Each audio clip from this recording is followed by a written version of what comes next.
And welcome back to Tomb of Annihilation, the last resort company, and potentially even the last combat here in the tomb itself. Last session, the party managed to overcome some annoying puzzles involving shapes.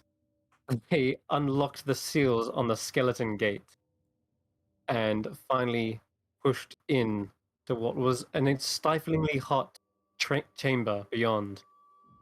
As you approached, you saw in the distance there was some sort of creature floating there, as large as an elephant.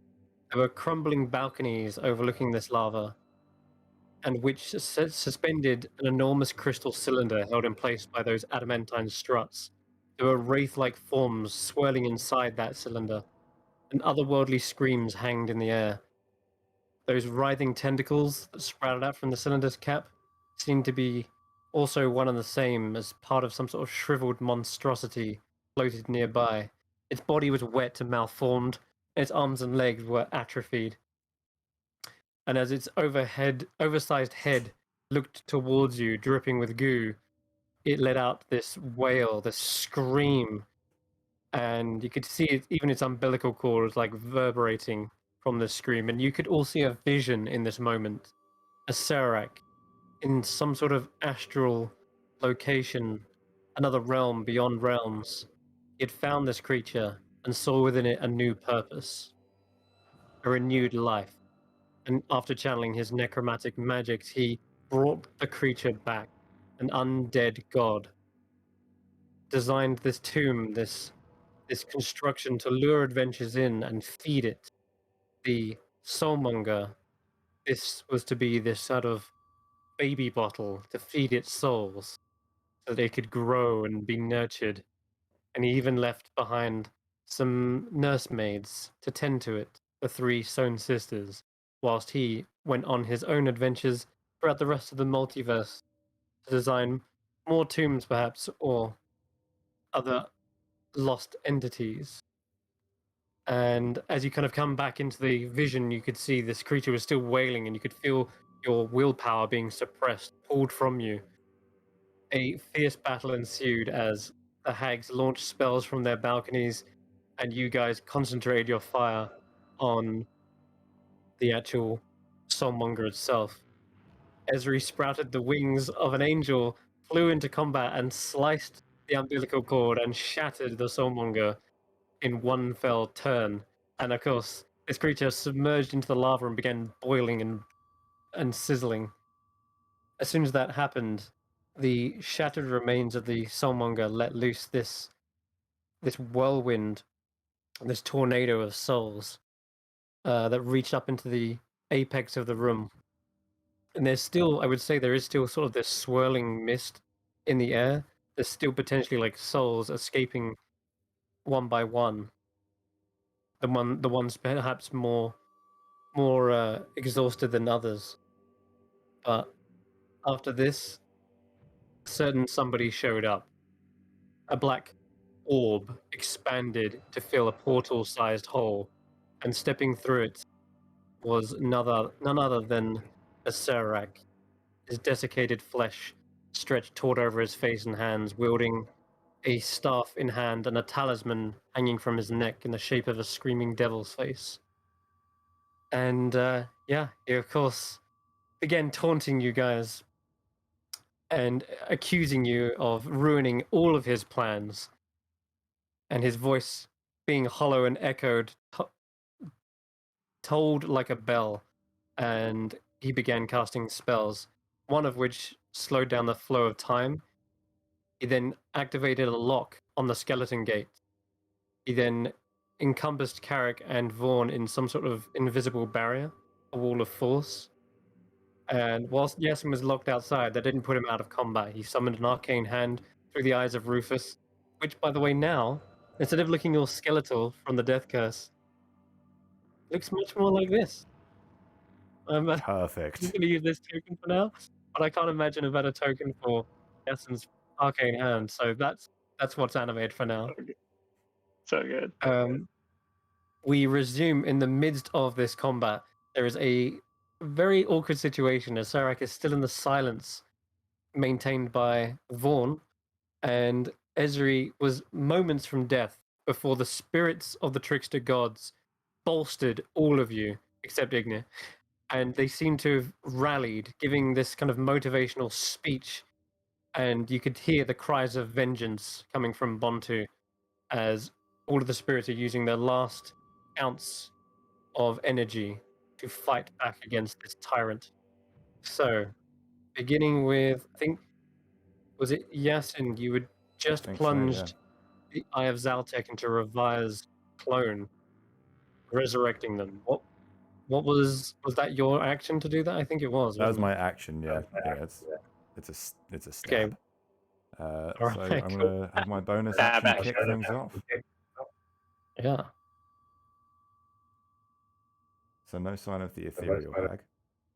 No, she got plunged into the lava, and before she sizzled away, completely disappeared into into the ethereal plane. Okay, I'm gonna keep It the was hand like there, so it's not quite so obscured. The hand's gonna like slowly glide on over, squeeze between. I think we did establish there is a small gap in the top of the dome. effectively there's a 10-foot tall dome, and the ceiling is 30-foot tall. Oh, But the great. stairs go up the stairs go up to yeah. So I guess in a way, yeah, just a small enough gap to slip through. I'd say if it was a large creature, it'd be trouble. But that arcane hand, is it just it's force, right? It is force, yeah. But yeah.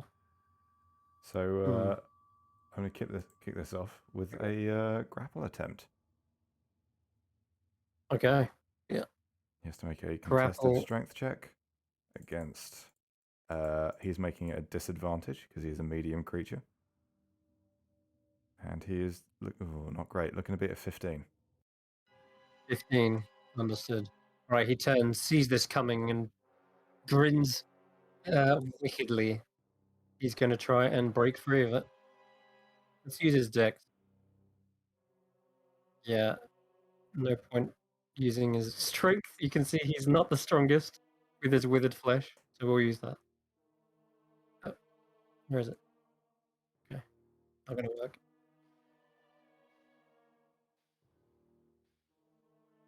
And Chadnir, when you get a moment, do you mind maybe kicking up the tempo a little bit? Okay. He's working on it. I'm just going to work out why my sheet's not loading. Hold on. I'm going to do a quick reloader. Not the whole thing, just me. See, He wasn't rolling. privately rolled a 1 and he can't stand that. Okay. Done. Here we go. Yeah. No dice. There And we so go. it's you. He rolls with disadvantage versus you with advantage. Is that how that works? No, he rolls at disadvantage. I just roll a flat roll. Okay. Cool. Oh, I can do Suck that. it! He is going to use a legendary resistance. Oh! Yep, of course he is. He's immediately going to bring up the orb of annihilation and swat this thing away. And it even does seem to work against it. The arcane hand kind of flinches away from the sphere. The arcane hand And does have hit points and such, so okay, all right. Well, we'll say for now he's just kind of avoiding it. Is it a Then save? Can you do legendary resistances on checks check. or just saves? oh, true, Oh! true. Yeah, that would. I don't know what about Bigby. I don't know what Bigby's hand does. No, so you're right. I'm I not sure. guess can only be used on saving throws. You know what? Yeah, you're right. Getting schooled by my players in the final fight. Yeah, like basically, I thought it was a save. That's why, because No, it's a usually check. this thing has been Yeah. swatting around. Okay, cool. What was that? Just a grapple? Wasn't any of his effects? Was it? Yep, there is an effect. 2 seconds. There's so much writing on Bigby's hand. Yeah, there is. Grasping hand. While the hand is grappling the target, you can use a bonus action to have the hand crush it. So not on this turn, but on subsequent turns, he's going to be taking 2d6 plus 5 in crushing damage. Ouch. Okay. So it's called Crushing Hand, yeah? Yes. Okay, gotcha. All right then. So that's everything, I think. So your go done. That is action, bonus action. Yeah, that's me. Okay. Grasping Hand. Okay, who's up? Let's see. It is Vaughn's go. Still within the Thorn is four. going to just bang on the. It's all quiet in where he is too. Anyway, but he's just going to be smashing kind of right to try to get Iku's attention, and he's just pointing down at Ignir, who's unconscious, trying to get Iku's attention to that. Okay. That's his turn. This thing still blind from the Wand of Wonder. And I just have to make a save for them at the end of turn. Con save it was. I have no idea why none of my rolls are working.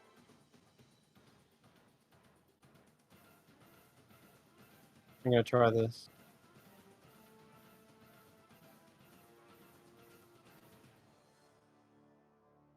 Nope, no idea. Okay. Doing it manually. It is still blind. There's nothing this Constrictor Snake can do. Well, this is actually Moa, almost animated Moa, but she's like, I can't see still. Someone, please. Anyone? So that's all she can do. And it's so Iku is quiet. up. She can only hear Ignir. All right. Does Iku is she gonna have to have? drag him Is it a away. large? Is it a large constrictor stake? Yep. She does have blind sight for 10 feet, but that doesn't really matter, I don't think. Okay. Iku's gonna do the only thing she can do in this instance: drag Ignir away and cast Cure Wounds outside of the actual. Yeah, casting Cure Wounds outside of the silence. That's the only way she can think to get you up. So she's down to 2. Well, she's down to 1 left actually. So Ignir. Hope this works. It did. Okay, you are healed for. Shit, my automation's not on. All right, never mind. We'll do this all manually. It's fine. 5 healing to you, Ignir. You're alive and conscious. You can take in everything that's going on, but Igu's going to help you to your feet, and that's going to end her turn there. Get back in the fight. You need every able body. She's actually sitting atop you, Carrick, and as you look up, you can see she's helping him up. What do you want to do, Carrick? Oh, shit, in fact, Carrick is going that's not to. anything. Carrick, who has been concentrating on True Strike, is going to move the spiritual weapon up to above. It's under Iku right now, Yep, and I see move it to above Serac. Got it. And I He will is now use floating my above his head. bonus action to hit that with advantage. Mm-hmm. Oh wow, the buttons are all weird. Yeah, my bad. Shouldn't have done the update so close to the session, but I got excited. Still, if you just click it and I'll tell you if it hits or not. You know what? I think it's better rolls is what's bugging it. That was 1. Might get rid of better rolls. That was 1, and there, 25 to hit. Okay, 25 is a hit because you And then that's have advantage. yeah, because I had true strike. Gotcha. All right. The first amount of damage, first blood to a Serac. You finally chop into him. Yay! And yeah. And as soon as that happens, he kind of looks around, and he is not looking happy about it. Can't say anything much. Okay, and that seems like it force damage. Or it force worked. damage does Oh everything. yeah, 100%. What do you do as an action? Then as an action, I'm going to look at the door, think about it, think about the position of it, think about how he got through the skeleton keys on the side, then dive over here behind and duck down, and just kind of hold his head in his hand, and just kind of put his fingers to his forehead and cast Dispel Magic on the arcane lock. Okay. The word Blackfire comes to mind suddenly, and you see that word shatter into pieces as you break the spell on the door. Isn't that what's written in my book, in my spell book I stole from Withers? Possibly. If it rings a bell, then yes, it should. He uses the Because same that was- password for everything. It's terrible. Yeah, It's really bad security. easier to remember. All right. Anyway, that is gone. And then I There's tried, no and more I don't know if this matters, Mhm. but I cast it on the other side of the door, so that like I Okay. don't know if there's something that like if I could show you that magical that happens, so that he doesn't necessarily, it's not happening in front of him, it's happening on the far side of the door. If there's like a flash or something, so that Yasin might see that there's some kind of magic occurred. There's not necessarily a flash on either side, I guess. It just happens, and you Okay. know the arcane lock is invisible usually, but you know Right. you've broken the spell. I know. Okay. So that's gonna take a. And to be honest, I don't think Okay. even. To be honest, I don't even know if they've tried the door yet.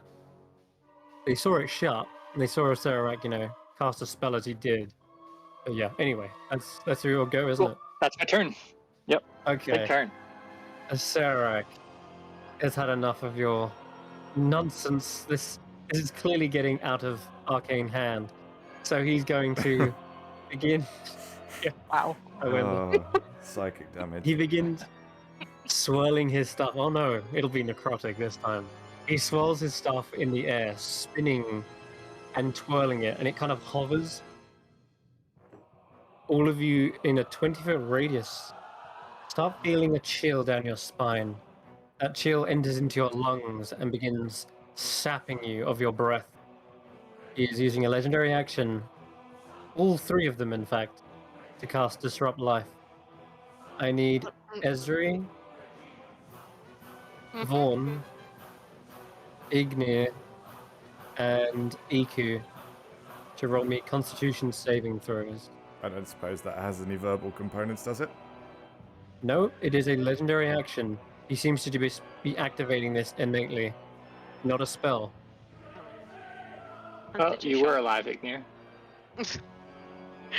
Yeah, sorry, Ignir. It's not letting me roll saves. For Oh my sheet. yeah. No, it didn't let me. That's roll my the problem save. I had. I'm going to quickly do something and see if it helps. Get rid of this shit. It might reload you guys. Just Yeah. everyone do a quick refresh, because I think one of the modules was fucking you. Refreshing. Yeah.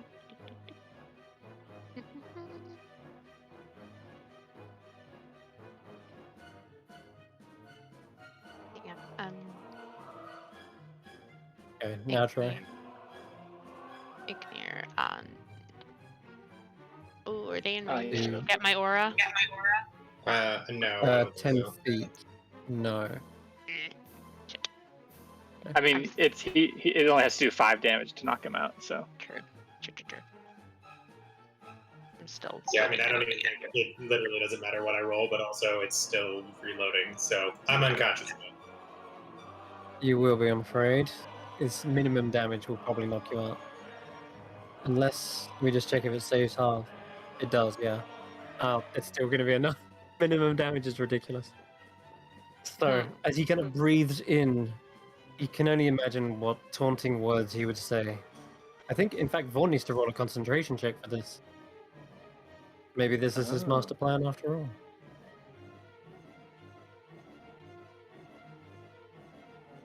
Should be DC 20, by the way. Ignore that on there. yeah, it's still loading up. Okay. Yeah, I'm Alrighty. loading. In the meantime, I'm going to roll damage and tell you just how bad it is. Okay.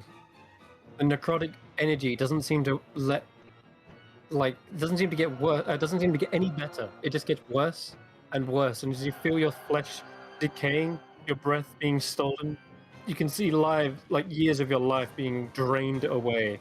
And all the time, Acerak is breathing in and cackling at the same time. You can see there's a reverberation from the amulet, and the staff has these small green wisps of smoke trailing into the eyes. Whereas before they were kind of leaking out, they're now in reverse and drawing in. And everyone who gets a pass takes half of 47 necrotic damage. Oh my. I have resistance to necrotic damage, You do, but I'm yes. still loading in, so I don't know. Okay. Yeah. No worries. I'm gonna, Loading. I'll just do EQs whilst that's happening. She did fail, I'm afraid. She takes a whopping 47. So she does also have. Oh, they were temporary hit points. Okay. So yeah, she's looking pretty injured. And Carrick, you've gained another 50 at the start of your turn, so. I'm out of range, you said, right? Oh yeah, that's fine. You're good. Just barely. Yeah, literally on the very edge, you can feel this presence before you, but tucked away in the little corner of the wall of force. You can see Vaughn is shuddering, and his armor is rusting rapidly. I'm assuming need to- it's a DC 20. Yep, 3 just save, DC you 20 con save. Yeah. I'm still loading in. Yeah, I'm still Okay. taking its time. Yeah. So, since Mlemb is possessed by a god, is Mlemb okay? He's got fine. 50 hit points. Yeah, and Yes. honestly, he's still hiding the whole time within Vaughn. And so He's- much in the same way as He's your biding his time to strike. right, exactly. With that extra And attack? much in the same vein as your little companions, the dolls. They're not really part of this fight. They're kind of just hiding and trying to avoid getting sapped from anything. What's the matter, Chris? Okay. You're afraid to kill kids? This isn't Curse of Strahd. Touche. Boucher. Okay, the observer has loaded in. All right. Sorry to have to do Why that. is it Hopefully so- fixes it. Why is this one so Taking big? ages. Oh, it's because it's something we are. with Foundry. Yeah, I've updated Foundry, so Gotcha. really I should have waited, but like I say, I got excited all the new features. Somebody can just roll for Born's con. Yeah, Right. do you want me to roll for Vaughn? Yeah, you can go for it. Okay. Shit. Okay, Vaughn's passed 100%. 23. Hey, So he takes 23 points of necrotic damage. 24. We round up. he would have healed. but He would have healed up at the beginning of his turn. It would then. Sure, I'll give him an extra 10 then. However, he is going to have to make a concentration check. And this could make or break the fight on this moment. Can Vaughn... Oh, that's yours. Okay, never Yeah, mind. it's me. Vaughn, I don't want to roll it. Someone else can roll the concentration check for Vaughn. Is he with, is, That Vo- is Vorn within 10 feet of Ezri? He is. So Excellent. plus 5 for Born. So I take half anyway because of resistance. So that's 24. It is 24. It's a saving throw, right? Yes. Yeah. Okay. Somebody can do it for me. And what's for Vaughn. the bonus I'm getting from Ezra? He's getting a plus 5. 16. No. So that is a failure. DC was 20. Wait. The... Wait, is it 20? Because he Oh, wait, passed the. sorry. Yeah, he passed the Is- saving throw. I thought he was doing a constant. I thought he was doing the other thing. Oh, Okay, that's so Vaughn is concentration. still concentrating on silence. The arcane hand, does it need to make one? No, it has hit points and I don't know. It's a physical thing. Hang on, let me check the ruling. It has an AC and hit points, but it doesn't have stats, I don't think. It has a dex of 10, a strength of 26. but I can assume that it doesn't have anything else effectively. Yeah. The arcane hand should be taking damage. Well, yeah.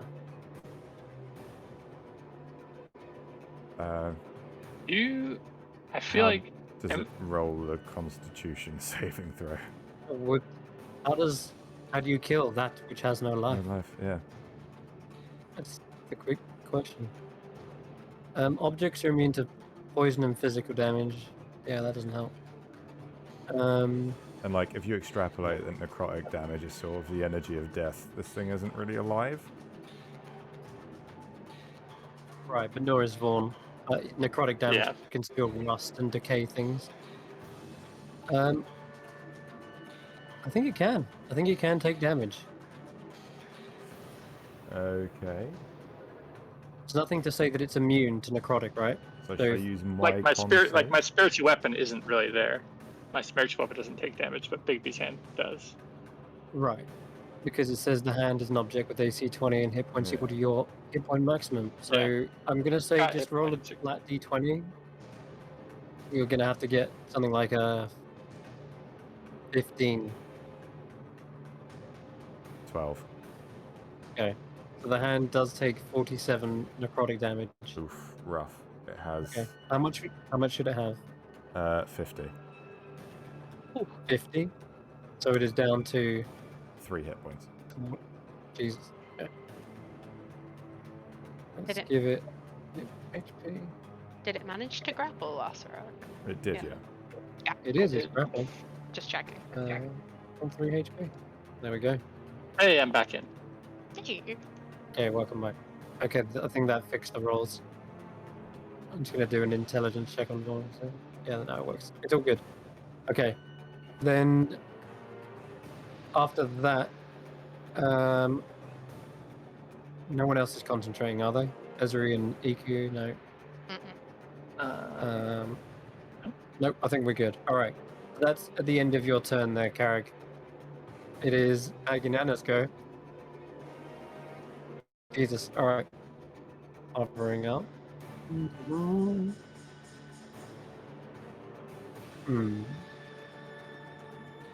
Huh. Oh god, so sorry. Okay. She's gonna spend her action doing something. You don't know what, but she's holding her action effectively. That's gonna end her go. And it is Revire's go. Yeah. Yeah. Weird to say that. This is a bit disorientating. I think Yasin's kind of giving me the rundown of what's happening in this moment very Completely briefly. live narrating. Yeah. You've handed over And Carrick's the coming up on the inside. you've handed over Jeffers the bone whip to Revire as a means to at least defend herself. Yes, yeah. And the door over there is closed, but you can see all the seals are open. Right. I also need to give you the pearl and cast mage armor on you. Oh, okay. Yep. So I'll say hold your you action. can touch the pearl, no problem. That's not an issue. If you want to do that. Yep. Oh, finally! Something great. I was wondering when you was gonna, use my power again. Ooh. Hey. All That was right, too much going on in my head. This is fine. we got treasures to go find or pry from dead bodies. Brilliant. I'll hold my action for Justin to cast mage armor on me, and then I'll run towards the door to try and open it. Hold your action. What? Get in there. Let's go. We're holding. Yeah, mage armor's not going to do anything. It's not, is it? Come on. Yeah, it's up to Whatever. you. Mage armor. If mage armor's that important to you, then you can hold on. Let me. Nah. Fuck it. Let's go. I'm back from the dead. Life's Alright. fine. Does Let's she go. get the temp HP now that she's got a god in her? At the start of her turn, she will. But I'm gonna say this is the start now, so No. The next turn, yes. Next But not turn. right now. Okay. In that case, 9, 10, 15, 20, 30. You get to the door. Let's try and open it. All right. You've not seen this close or open. Well, actually, your clone would have. They saw it. So all the memories up till now from your clone are merged into one. Effectively, you are of one mind. The clone would have experienced a fragmented state of mind up till now. Now that resurrection has formed in their mind, it's fixed that. All the pieces have been filled and a sensation of becoming whole. You are them, they are you. You share those memories, and you are one state of mind, one being. Right. Crack open this door. Okay. Yeah, you can do that as a free action. You lift up the door. You can feel strength returning to you slowly from the resurrection, and you're face to face with a Sarai. Oh! I'm in silence as well, so that's fine.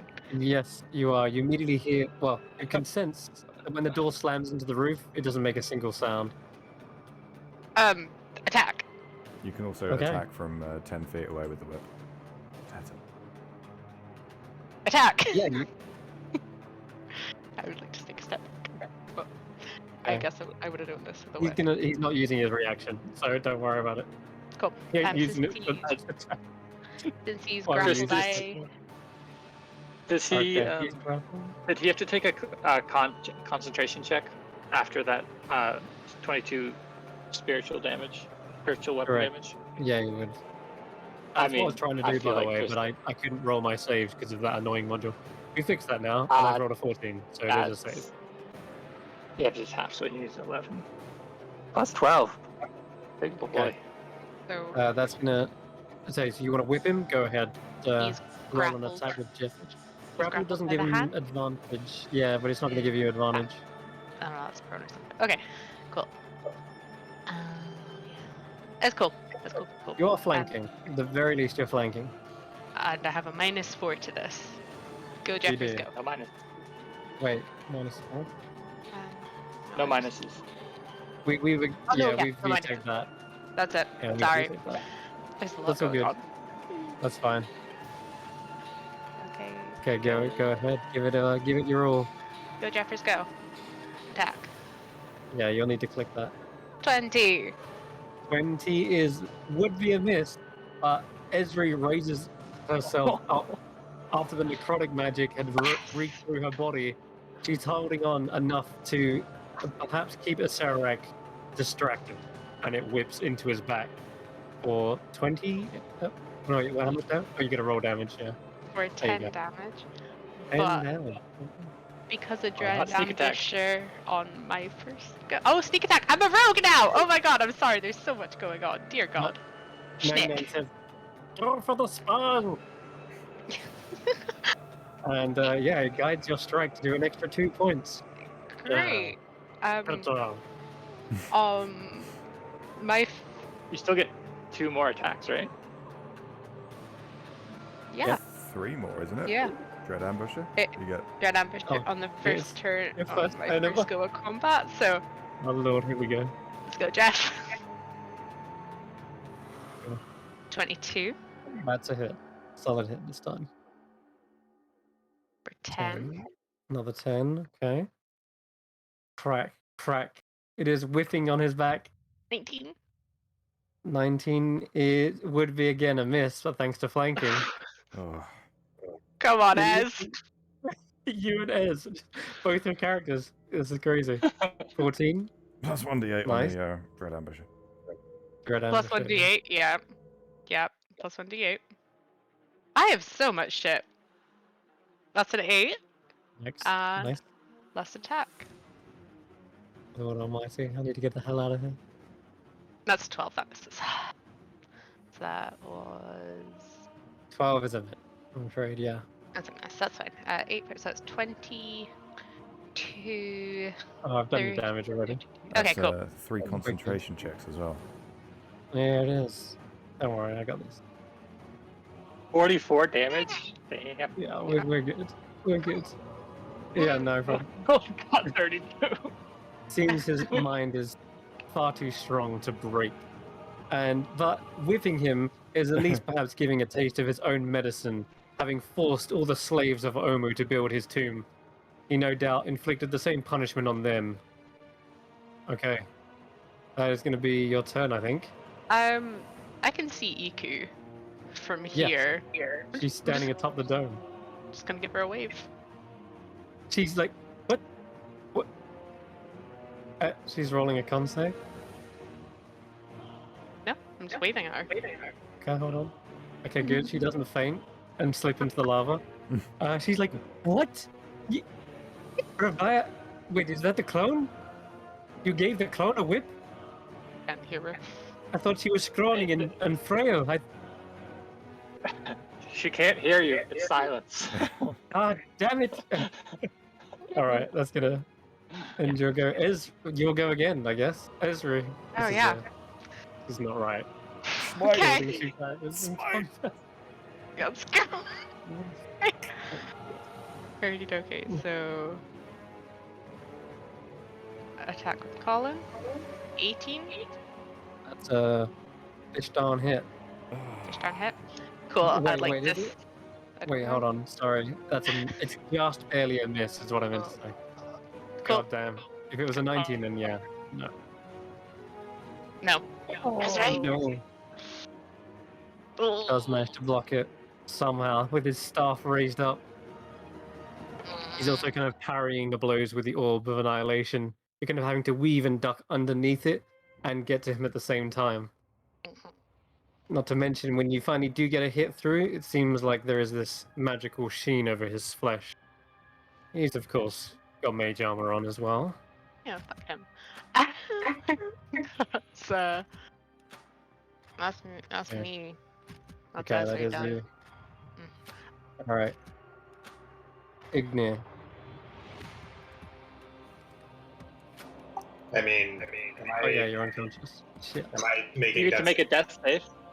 You are, but you're also stabilized at the same time. You can roll one if you want. If you get that 20. Nearly. Oh, But what instead happens is you see the spirit emerge from that lantern once again, a dark trail of smoke rather than the light, wispy one before, and it enters into the nostrils of the Dragonborn and stabilizes him once again. Something is keeping him alive. You don't know what. It's... Oh, goody.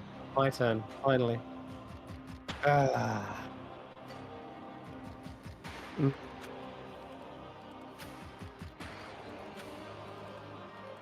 Okay. He's gonna turn against the arcane hand and hit it as hard as he can with the staff. Gonna go two-handed. Whack. That will do it. That will do it. And I think that's enough damage. It is indeed. Yep. Okay. Hitting the arcane hand, you can see its magic waning and sapped away. It's almost absorbed into the staff itself and eaten by it. That's the bad news. Good news is you can start flinging other spells now that you can see him, Asarak. See him, Yasin, but let me get rid of the arcane hand. Is it gone for you guys? It disappeared? Yeah. Okay, cool. Not for me. Random. Okay, he's gonna have to get the hell out of the silence now. He's got movement, so might as well use it. Ezri, you get an attack of opportunity.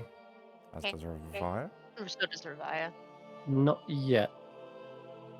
He's kind of moving into Revire's space, kind of getting closer. Gotcha.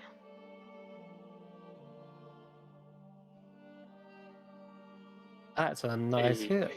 Smite. Okay, Right. No, can you smite? Can you smite on her? you can, You can. I believe. Yes, Could be Um, able to. I still have a 3rd level spell slot, so let's go for a 3rd Well, level divine yeah. smite. Let's see it. The damage is 10 on the attack, and there's my divine smite. Is he an undead? Let's choose our undead. No, he is a fiend. No, of course he's undead. Even if he was a fiend, it was still. You Oh, played crap. yourself, son. You're Ah. brain. Right. Okay. So it extra damage is 2d8 plus 68, I believe. Oh. God. Yeah. I mean, 29. he's. Yeah, that's a lot of damage. That's 39 damage Like- for him. 39 Add some more total. con saves.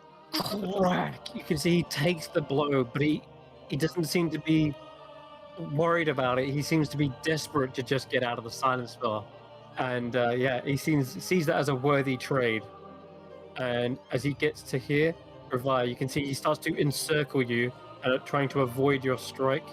But I think he's going to end up taking that attack of opportunity because he's going to move as far away as he can. Yeah, so go ahead, Ravia as well. Is that a that's a 39 damage con save for him? Let's do it. Yeah, let's do it.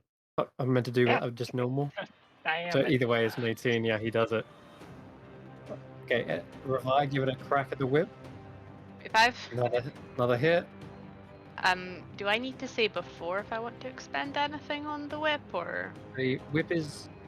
I think the whip's got one charge in it, hasn't it? I'll leave that then. But damage, another 10. So he's taking. Another 10. Crack, whip, smite. You can see his body is not used to taking this punishment, and as he kind of staggers out of the silence, he's literally like gasping, like Con save. rats. Oh, God.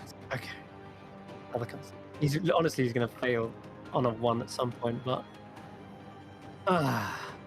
he kind of dusts himself off, rises up slightly off the ground, like hovering like just a few inches off the ground. And he turns and says, well then. The doomed vessel has finally returned, has she? I'm just gonna put my hand up to my ear. Make sure your second death is twice as excruciating. Okay, that's going to end his go, because I think he has to use his action to whack her hand. So, bonus action maybe? I've got a spell that can do something. Cool. Yeah, actually. Move this fight. Hmm.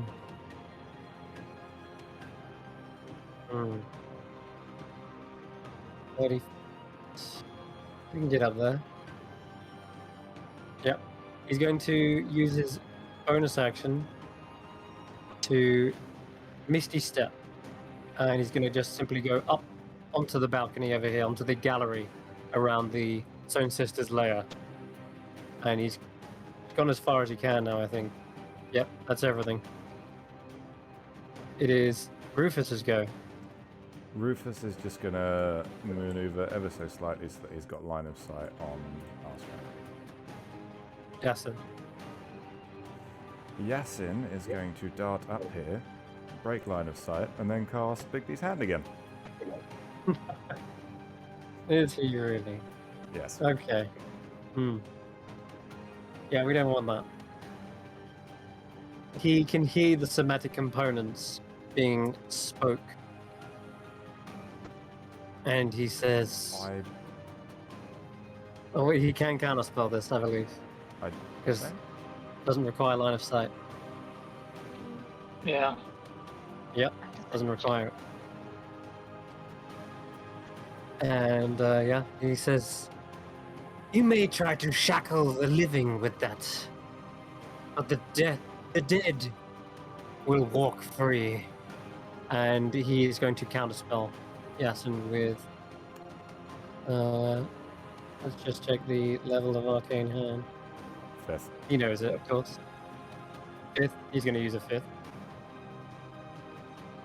It's gone.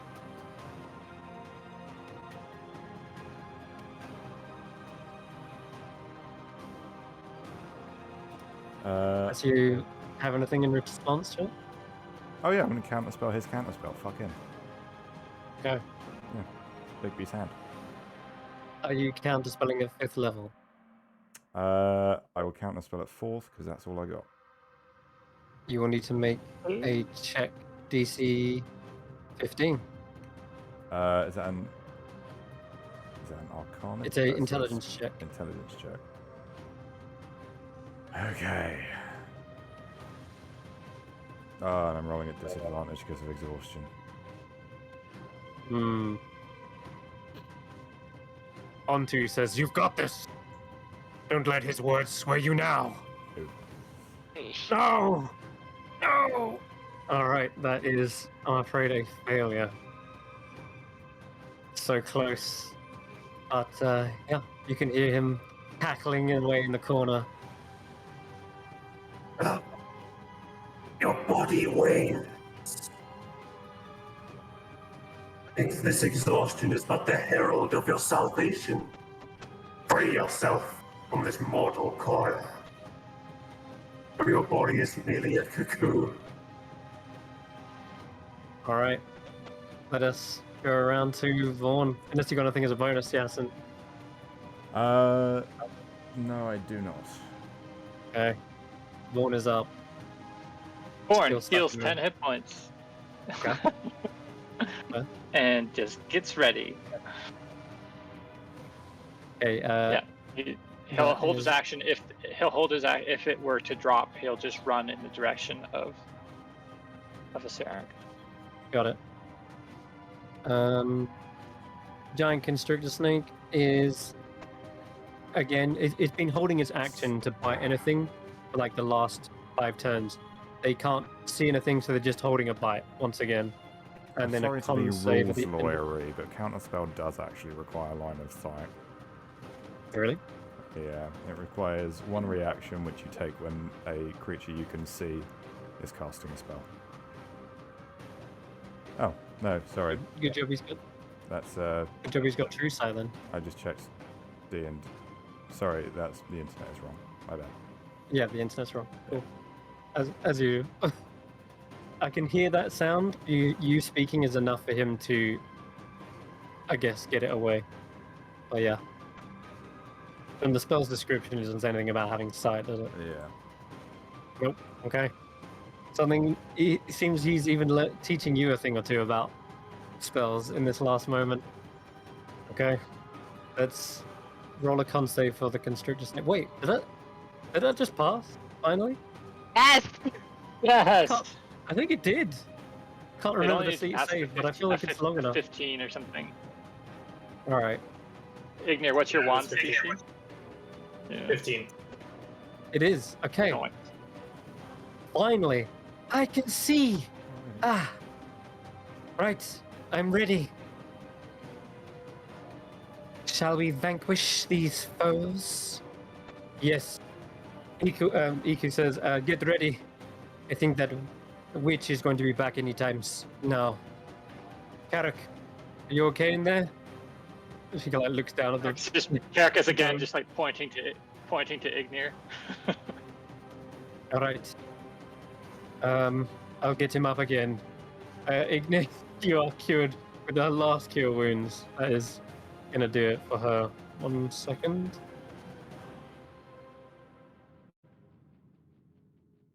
I didn't do it.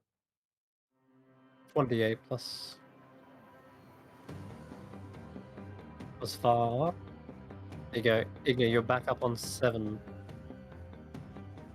I think Born would also drop Hello. silence. No, I'll keep it for Yeah. now. Up to you. No, he'll You can drop keep it at any time. Okay. Okay. After that, Iku just kind of walks out of the way, trying to get you a clean line of sight. Carrick. Oh wait, you're doing some legendary actions at some point. Yeah, we'll do them in a minute. Your turn, Carrick.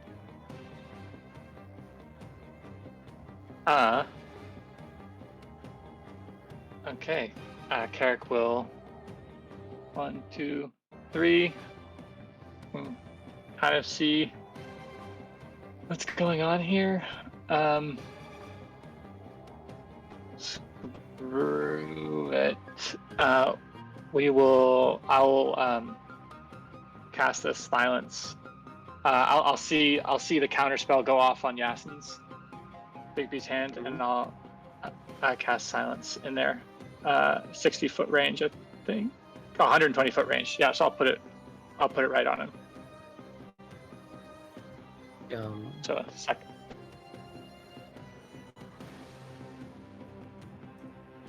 And then he'll just hold his finger up to his lips, like a hush motion. Huh. And yeah. Okay. And that's your go.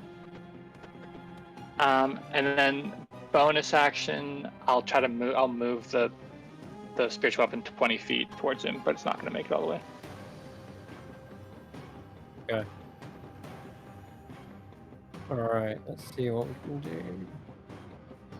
He is not going to be shit. Legendary action. Going to use. Going to use the talisman. He grips it and begins to maneuver the sphere of annihilation once again. I'm trying to find where it is. Buried under here. There it is. Ezri, you're closest. Seeing as you're... He doesn't know I'm You're fully resistant. healed. Oh, this does force damage anyway. Don't worry. Okay, He's Oh, just of course seeing it's as you're not fully resistant healed. to me. Because you used to lay on hands. He's just thinking maybe change up the target. Okay.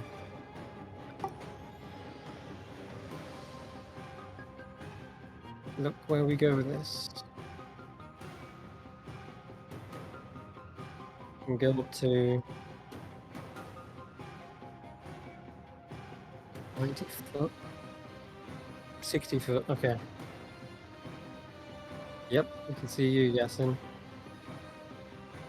Again, Dexter. Calculating things. Alright, I think we're gonna have the sphere rush forward. And he's gonna fly it forward. At this point though, Ezri, you're the first one in the way. So I need you to make me a dexterity saving throw. Me. No, sorry. It's Ezri first, so it flies forward from behind her. 10. Okay. Alright. So, as it slams into you, you're taking 4d10 force damage. Take 30... Wow. That was a good roll. 30 points of force damage as it slams into the back of you. Oh. Okay. Okay.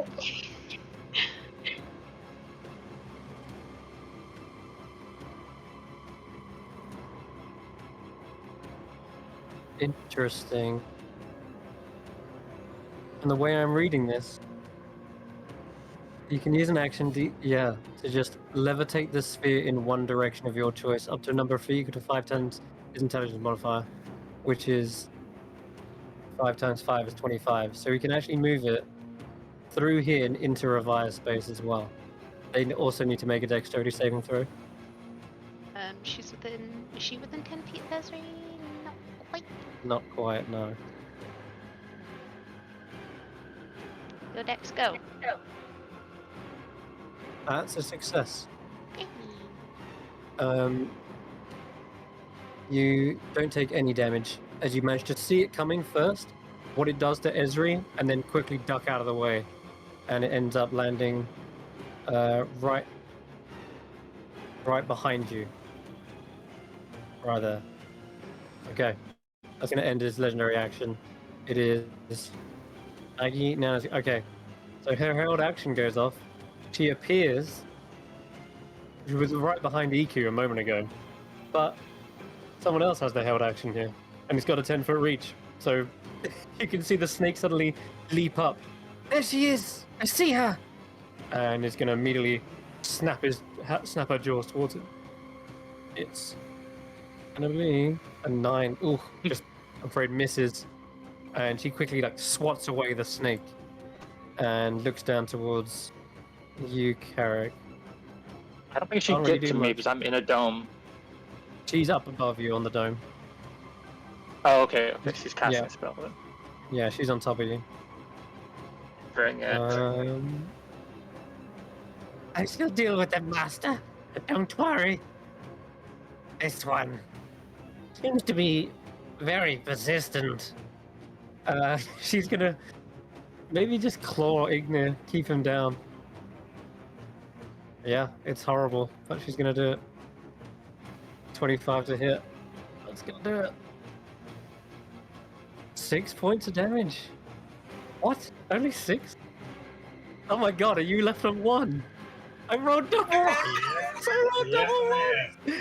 Holy shit, that's amazing. Okay. Ignir, you see the strike coming. Not again. This time you bring up your arms and you see the scales ripped away from the back of your arms trying to defend yourself. But you're alive. You sacrifice some scales to do it, and she's just like, ah! Curse you! Curse you all! That's her action. That's done. She was planning to knock you out again, but not today. Okay. Let's go down to Ravaya. Okay, so what does Nang Nang's thing do again? You're allowed to walk on walls. You have spider climb. Or frog climb in this case. 10, 15, 20, 25, 30, 35. I think I should be able to get to him. Because you kind of ignore anything, and I ignore non-magical difficult terrain, so I can just climb over shit. And I have 35 feet of movement. And you got 10-foot reach with that whip, so you don't need to get within 5 feet. Can go there. Sure. Alright. So you jump up on top of the table, leap off the cages that once held you, and land into the balcony where he's backing away. Yeah, please go. You should be standing about there. He sees you coming, and he just catches the whip with the staff, and then throws it away, throws your attack away. That's a hit, though. Throw that away. Could have held on to that.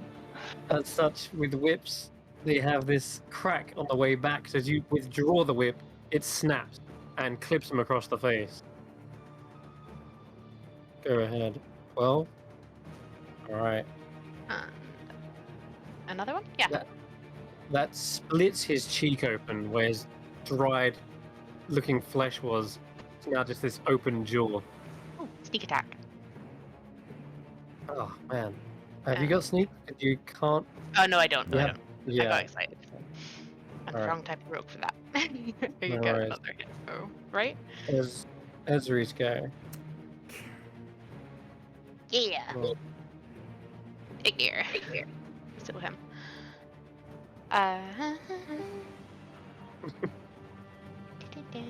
Weird back-to-back turns.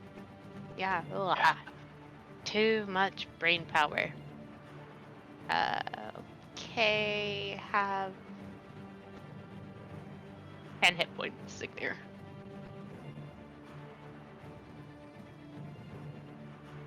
Oh, so you drop silent. You drop silence. Oh yeah, cool. Yeah. Okay, cool. Yep. And that's not a spell, that's a smart thing. Understood. Alright, nice. Sorry, how many hit points? 10? 10, yeah.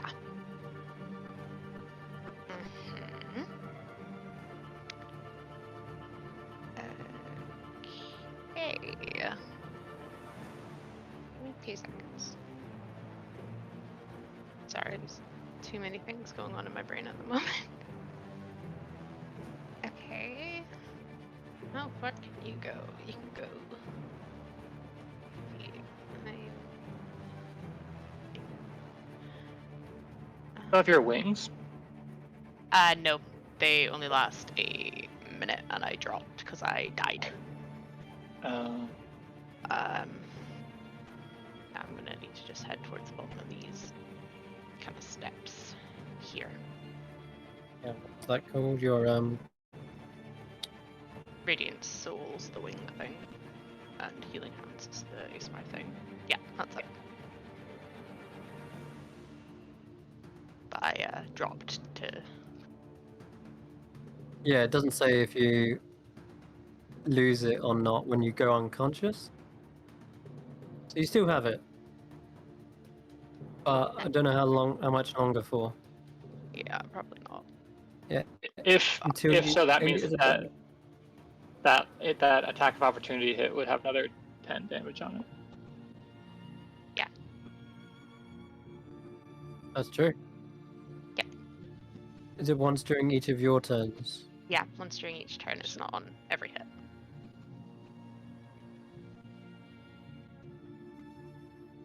Yeah, it wasn't your turn though, was it? It was an attack of opportunity. Okay. Yeah, it was. So no, I wouldn't have. But... No, not in this case. But you do still have a flight speed. Yay! Probably not You for very can long. Can Take get a to- shortcut over there. Zoom. Okay. You're ending your go there? Yeah, I used my action to heal Ignir. Hmm. Okay. Could I, whilst we are on initiative count 20, and I don't mean to be a pain, but it's a 5th and a 4th level What's that? spell, so it's a significant chunk of my resources. Counterspell does actually specify when you see a creature within 60 feet of you cast a spell. And True Sight doesn't actually let you see through walls. Well. Let's have a look here.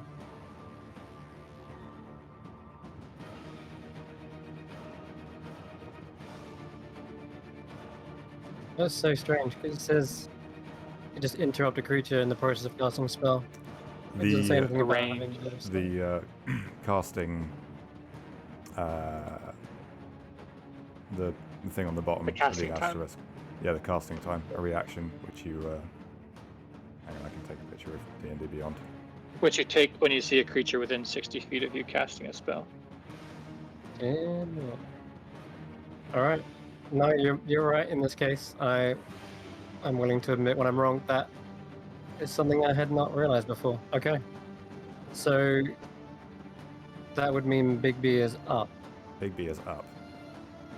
And Oh, the only thing I was going to do is grapple him, which I don't think would actually impact how the last round went, because he didn't move. okay.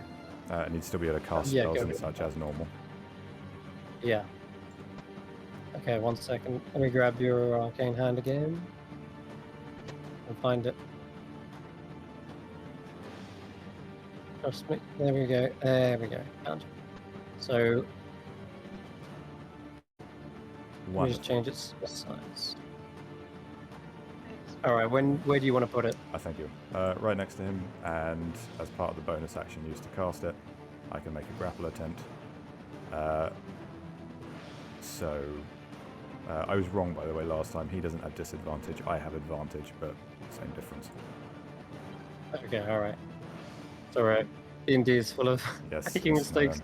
own. Okay. I'm only You can roll being advantage. so pedantic because it's a 5th and a 4th level spell slot, which would, without those, I'm Nice. pretty much out of the fight. All right. Go ahead. Make a 2d20. Which one was that? I had 19. So that's gonna be Oh, 19, yeah. fucking hard to so- break. 27. 27. Okay. And he's gonna roll his acrobatics. He is grappled once again. Yeah. Thank you, you kind and benevolent creature. Well, you're gonna need kindness against this. You're gonna have to beat him with kindness. Oh god. That changes don't my tell me thing that as well. friendship was the real This is the meaning. answer all along. I guess we haven't tried to be friends with Asarak at any point. Okay. Yeah. We're gonna do something then. I was just thinking about what to do with my legendary action, and you just answered that now.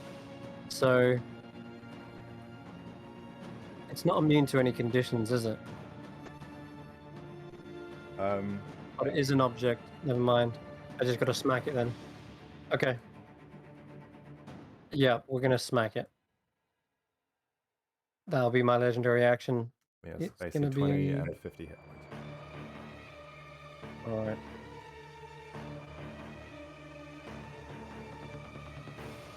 It's 12 damage on 38. Okay. Alright, that's all done. Ezre's done. Igni's go. For the first time, he had an action. What It was has told? been a Do you... hot minute. Yeah. Do you remember what happened as I'm just- well? Yeah. last I'm just session. gonna, given that I don't want to get out of Baggy Nana's reach, I'm just gonna crawl 5 feet, like sliding a little bit on the dome, and just drop the lantern down into the lava. Okay. All right. Everyone witnesses the lantern that's been keeping Ignir alive time and time again, tossed nonchalantly into the lava. As it spins in the air, you see the smoke beginning to pour itself out. The lantern shatters and is quickly sunk away, but this smoky apparition swirls around the remnants of that melted flesh undead god, as well as mingle with the souls that were still escaping from the soulmonger. And I'm going to roll something into initiative, but we need not worry about that for now. Ignir, you can go ahead and take the rest of your turn. Okay, I will stand up, and I guess if I still have everything, I'm going to apparate my sword, flick it on, and take 2 swings at Baggy Nana. Okay, and just yeah, go ahead. quietly curse her as I cough out a lot of blood. But these are all at disadvantage. Because you're exhausted, attack. right? Yep. Okay. So whopping 13. Flanking. Flanking. Flanking That's true. is There's not enough, I'm afraid. Yeah, they are naturally quite resilient. That's a hit. How about that one? Okay, and damage. Normal. 14 points of damage. 14 brings her very close to death, but not enough to tip it. She's Okay. still got some flesh left alive. And I guess, let's see, I used 15. No, I don't have any more to move. Oh no, I guess I'm standing up now. I'll move back. Oh no, I have half movement. Never mind, I can't do anything. I'm done. Okay. You're done? Alright. Holding on. Okay. It is Sarak's go. Well, you may have just bought yourself some time. Because instead of doing the thing, I've now got to get this annoying thing off of me once again. So, what? I can't. do the thing. I can't. I mean, grappled in silence is the worst. Grappled plus silence is literally the worst thing you can do. He's going to go ahead and crack it once. We learned it from you, Chris. We learned it from you. You what? No, you did it. You did this yourself. 14 damage. We learned it was effective from you. Okay. Whack. The force of this impact makes the hand flicker momentarily, but it is holding on. Gonna have to end his actual go, as rough as that is. Okay. Jesus, wait a minute. I've got more attack, haven't I think it's No, I got a, haven't. he's got a multi-attack with that. I Because he think hit you revive. might He think hit I have- revive twice yeah, before. I did, didn't I? Yeah. Yeah. That's Or probably a legendary Ezri. action. Ezri, sorry.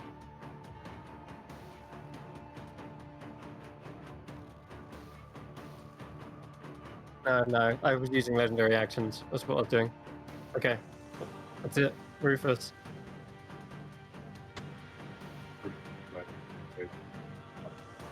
Yasin.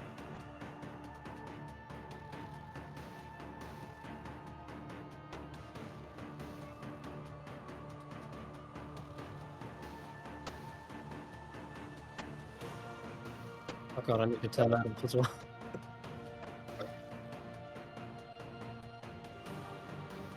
Turn off the hand to speak. There we go.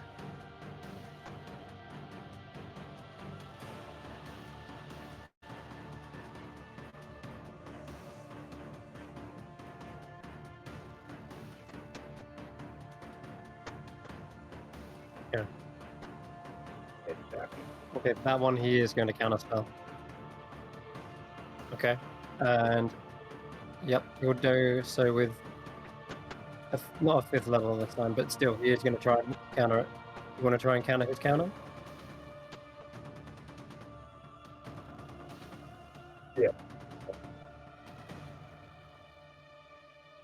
Okay. What? He has counted it. Yep. Okay then.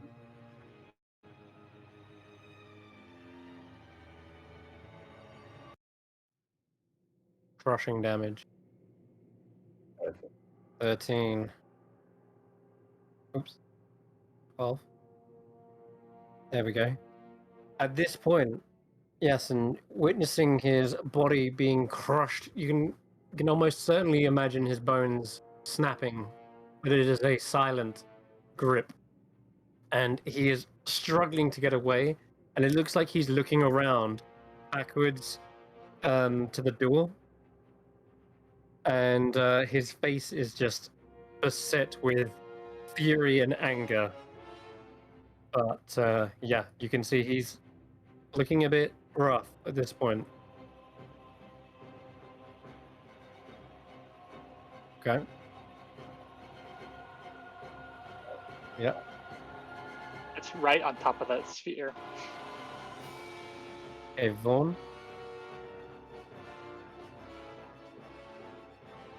Vorn heals 10 points like a good boy. Hey. And yeah, just straining, just pushing against this orb we're in. And yeah, holding his action to run. Not gonna hit the hag. She's above him. She's on that. She's above me. She's got like a foot of immovable force field in between us. Boo. However, yeah, we should do. Yeah, But there's once no way. again, He's got plus 12.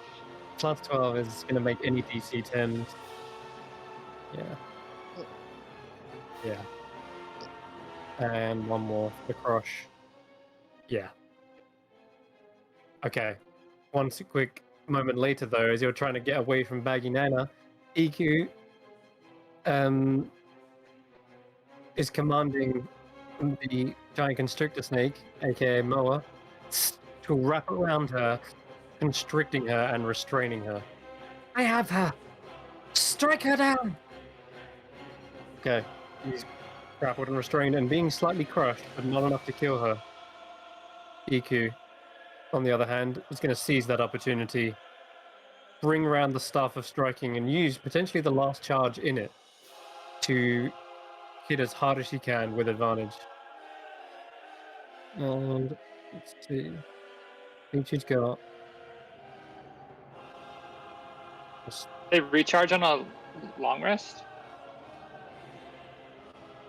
On a long rest, it does, but I don't think it recharges all I of don't them. think she's hit anything Not bad. in a I while. meant to roll with keep highest, but she rolled pretty damn low. That was a 7 plus 8 plus actually plus 10, 17. Oh wait, that's enough. And she's flanking with the giant constrictor snake. Yeah, 17 is literally on the money. Wait, is it? Yeah. All she needed. Jesus. The Staff of Striking rings true and emits an incredibly powerful blast of energy. And let me just check what that does again. A +3 weapon as well, so I think that she's cleanly hitting with that. Yeah, +3. Jesus. It does 1d6 force damage, +3, 9, and then does an additional. Wait, she can expend more than one charge. Yeah, screw this. She's going to pop enough charges to annihilate this hag and finally put her in the grave. As she is blasted back, you see most of her body is like launched away, like chunks of it. But you see that there seems to be like a portion of her neck and shoulders that actually shrink away and pull into the bag itself, as well as the small little snake that was always poking its eye out.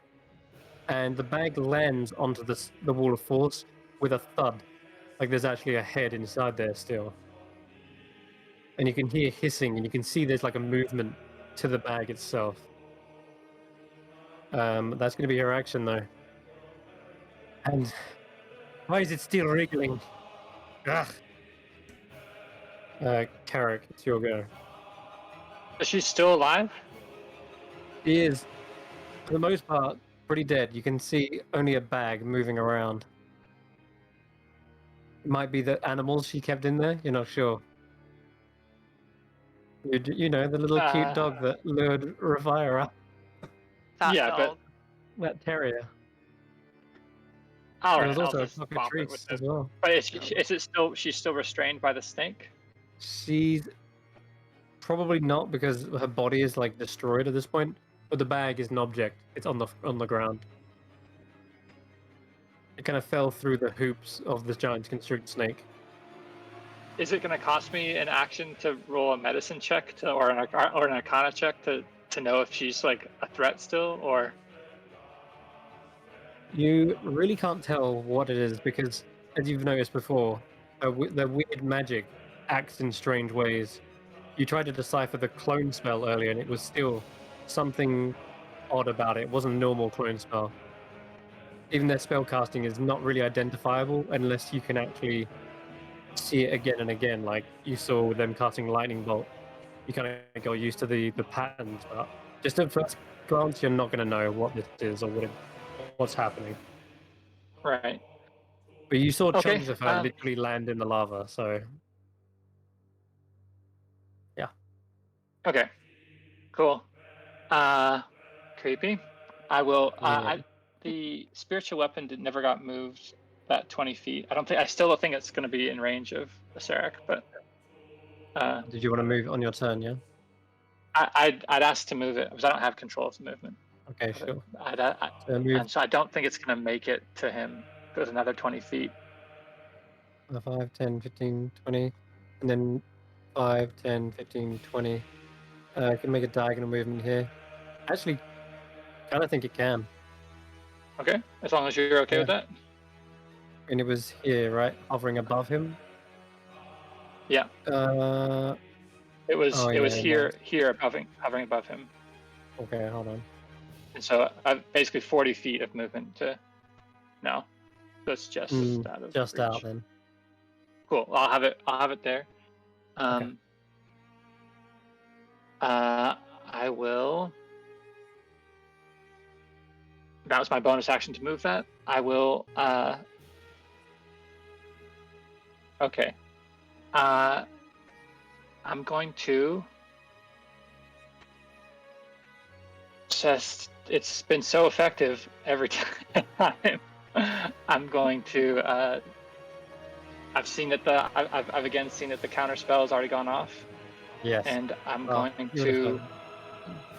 I was here and I saw Yasin. Yeah. True. Yasin's spell not go off. So I will upcast 5th level guiding bolt. Oof. Okay. My sheet doesn't. All my spells I can't click them now. Yeah, sorry. There's a bit of an extra step. You can click it, and then click it again. Okay. I don't want to be cheap because I think this is a cheap thing to do. But for flavor wise, it's going to be kind of fun as well. Tell me if this is too lame. I was going to have Carrick close his eyes and shoot guiding bolt, and then use a lucky point to essentially get triple advantage. Well, lucky you can use reactively. So okay. You can. So I'm just gonna roll. So I'll just roll. I'll roll 1d20. Yeah. Have you just got a flat roll to begin with, right? It's just a flat roll to begin with. Yeah. Okay. So I will use lucky to re-roll now that. You can use lucky. Natural 20. Use that one. Natural 20. Yes. Oh my God. Use that one. Okay, so 5th level guiding bolt is Oh my God. Oh, I feel so good. is big. Oh no. I think I'm having Raffle heart silence. palpitations. Raffle silence. Raffle silence. Raffle silence. Oh. Okay, so 5th level guiding bolt is going to be 8d6, so it's 16d6. Mm-hmm. That's some good damage. radiant damage. Oh yeah. Shit. Big Oh, number, make God. brain go burr.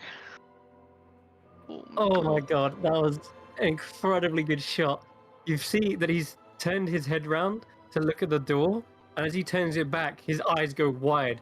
If he had a soul, you may be seeing it reflected in his eyes, but it's instead just blown away by this blast of radiant light.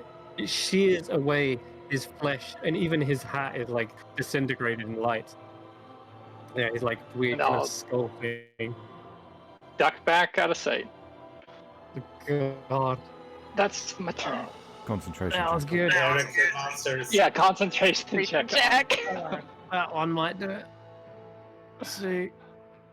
Save. Yes. Oh, how fitting. Oh. How fitting. Well, hold on a minute. I've got these things called legendary resistances. I've not been able to use them for anything in this fight. Oh, fair enough. You don't. Does Yeah, he so want I'm it? gonna Maybe he spend wants it strong. Yeah. Do I? Nah, not really. I'm gonna spend one because we haven't had any chance to use them on anything else. One is spent, and yeah, I'm gonna say at this point, as he's blasted back, that look of hatred and hatred and anger goes to a look of fear as he desperately clings on.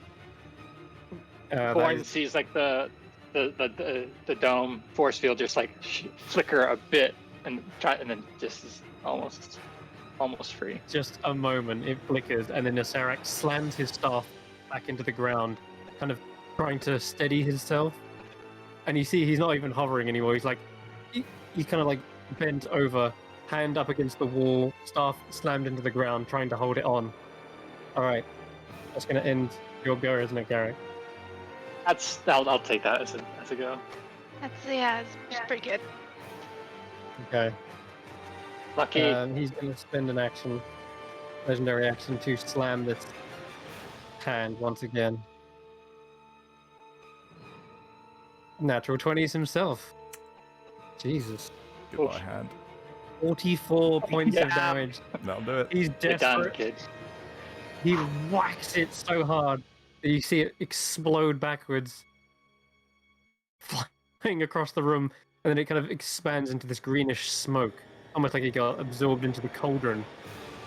Okay. That's his legendary action. Revire. Okay. Advantage because of guiding bolt. Yeah, he's glowing. Yes. Sorry. Triple advantage because it's an S weapon. Yep, yep. Oh, that only rolled one. Roll a couple Oh. of Okay. d20s. Yeah. Just wait. There you go, that does it. Okay, yeah, no, but still, 28. 28 is a hit. The worst triple advantage roll of all time. I know. for that macro. How hurt's he looking? Well, like I say, he's trying to steady himself, and he's bent over. His flesh and his skull is all gone. He's now just a clean white skull from the radiant damage. His hat is like destroyed as well. It's disintegrated. You can see his bald spots. But yeah, I- he's not looking good. Okay, I He's can really make rough. I can make an attack with my bonus action, right? If you have something in your offhand, yeah. No, I don't. No, I can't. Okay. I'm If he's doing what, though? instead of attacking, can I try and knock him prone Yeah, you can move up to him or and try to grapple like. him? Yeah, either one. Yeah. Go ahead. Okay, so revive after the whip rushes forward, seizing the moment when he looks weakest. Go ahead, roll an athletics check. Okay. Oh god. Okay. Come on. Come Come on. No, it's an 11. Okay, well hold on. Back. Yeah, hold on a second. Oh, we're good. Okay. No. Yeah, he makes it. Shit, that could work. All right. As you try to grab onto him, you actually pull away the flesh from his bone that's been like cooked from the radiant damage, Yeah. and you just see this kind of like bleach white arm. Ah! Okay. That's it. At the end of your turn, now that you're in range, with that same hand, as he pulls it away, he counter punches you, and is going to make a paralyzing touch. Oh, that's not good. I need you to make a Constitution save on Revire, please. And you take 3d6. 21. Jesus! Oh. Yeah, that's a save. That's what you needed. DC 20. Holy moly! All right, that's crazy. Okay, you do take 8. There you go. But you can feel the hand trying to reach inside your own soul and pull it back from the vessel. But you're just getting comfy in here. And Nang Nang like slaps out a weird spectral tongue that like knocks him away. Ah! All right. Get that shit out of her. All right. Esri. Cool. Concentration check on that 9. Oh yeah. Let's do another one. I mean, there's even Okay. if he rolls a 1, he still passes, right? A one's Or a is a 1 a fail. fail? Yeah. Okay. Okay, go on then. Esri, it's your turn. Well, Ezri still has wings, so she's just gonna like fly over him. Mm-hmm. I guess we're just gonna, but I'll pop her here for sake of ease. And then we're just gonna try and take a schmack. Okay.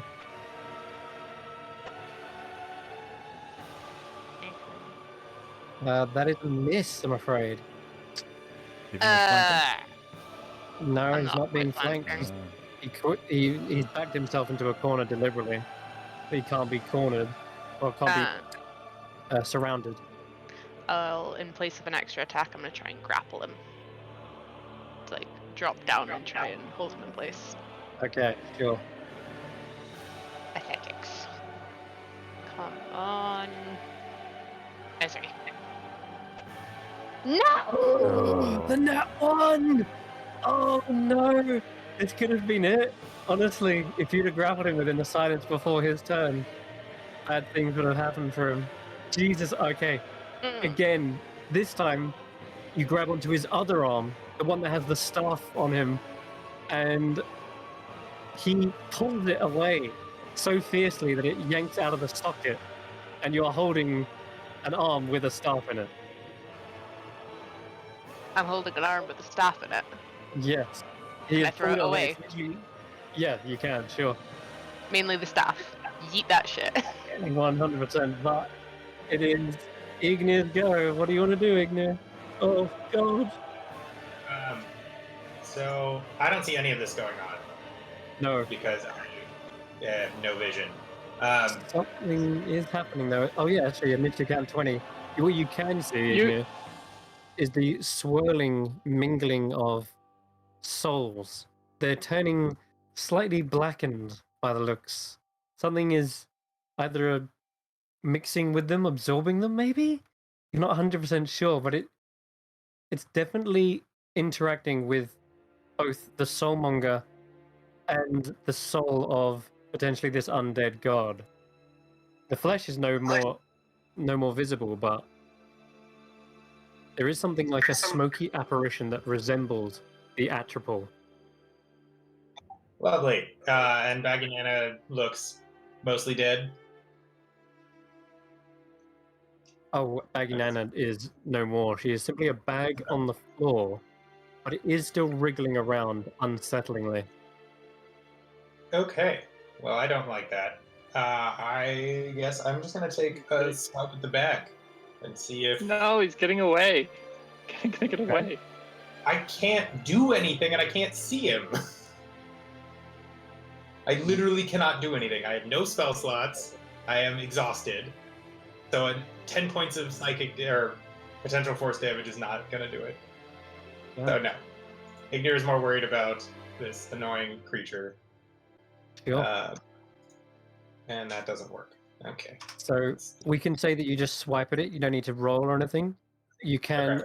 tear at this stitching, and as it rips, you suddenly feel an overwhelming suction force dragging you, pulling you into a void within the sack, as if it was some sort of bag of holding.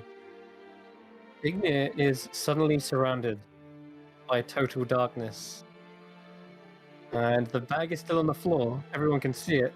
And it's wriggling even more at this point. But yeah, Igni, you're not right there. You're inside this place. It's surrounded by darkness, and you can feel that you are underwater, sinking fast. And you can sense that there are other creatures in here as well, swimming around and moving past you. You can feel like this slimy thing, like cross your arm, and you suddenly feel like a claw scrape against your head. What do you do? Can I put my shield under me and cast Tensor's floating disc? You can do, but you don't see like an opening above you. There's no light within this place, and even if you go up, you're not sure if up is up and down is down. Maybe it's Mostly to stop from sinking. okay. You don't find an end in sight for the water. Well, you kind of like stop yourself from sinking. But you don't even find a surface as you kind of raise up. Okay, well, I'll just try and look around, but otherwise, that's, I guess, my turn. Okay. Alright, Jonathan's looking. Okay, that is going to go into a little mini side combat, which I need to roll for. Okay. Jesus. How do I roll this? Just do this. 20. Okay. So I'm just rolling initiative for those things that are inside there. And you are non-19. So one of them actually acts right now as well, and it's going to try and claw you. Those scratching sensations in the bag, one of them tries to go for you. And it is not really much plus to hit, but we'll see what it gets. 15? Nope. I do Nope, technically okay. have 18. Good stuff. You can feel it scratching again. It's trying to claw at you and mark you or something, but it's not having any purchase against your scales, and potentially, as you levitate it up, it may have even just gone out of its reach. Okay. That's it for now. You can't see what's going on. It's like total darkness down here. Asterak. Finally. Okay. It is not grappled. He is not grappled. Nor by Revire, nor by Ezri. With one foot, he kicks back open the door. He is going to get an attack of opportunity from both the ladies. Yeah. Right.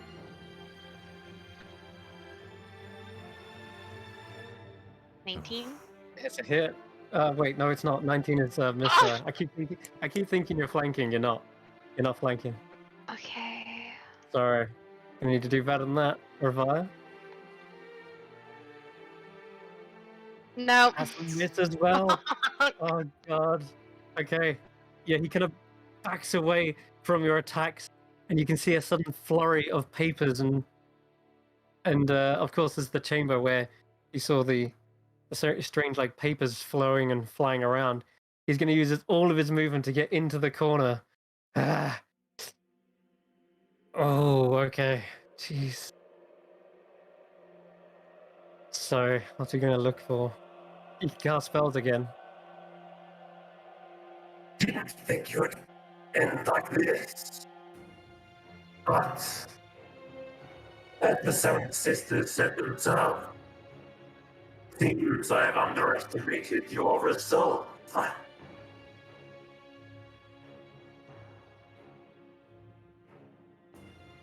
You may have won for now, but rest assured, my machinations will not be put to an end here.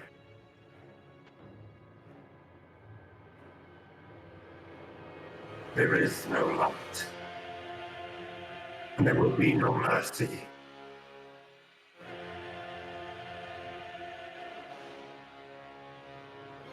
Rest for now. Whilst I'd spare your lives, foolish mortals. I'm sure you'll amuse me even further in the future.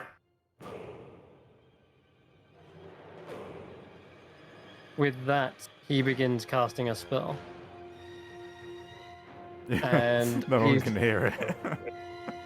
I think you can maybe hear it from the wall, but this area Nope. of silence It's is just like- definitely It stops all sound coming through from it. well. Gotta cancel those monologues. At least he said it to himself. It's an inner monologue, all right. Got you. Okay, and he's gonna cast one last final spell before he gets out. Klinghold, Gunastere, Whoosh, and with that he casts plane shift. Fuck me. He's gone. You see him disappear in a flurry of papers. That orb that was floating behind you rushes towards him through the silent spell, impacting him and swallowing him whole, and disappears as well. And at that point, we would end combat, but something else is happening to poor Ignir and indeed the chamber itself. So Rufus can see what's happening. This mass of swirling black energy is formed into a shadow of the Atropole itself, minus the umbilical cord, minus the tentacles. But it does resemble a large, elephant-sized baby kind of creature. This is from the thing this is from the lantern. It is from the lantern. Yeah, it seems to have coalesced with the soul of the Atropole itself. Okay. It's kind of back, but it's clearly not physical. It's kind of got this blurry outline to it. It is Yasin's go as well, unless Rufus wants to do anything. No, Riff's just gonna stay out of the way. Good boy. Okay. Alright. Okay. Your turn, I guess. Having to kill this thing again. What have I got? I've still got a chromatic orb, a vitriolic sphere. Ooh, Uh, Yeah. too much. It's way too much. What's the range on that? 150 feet? Great.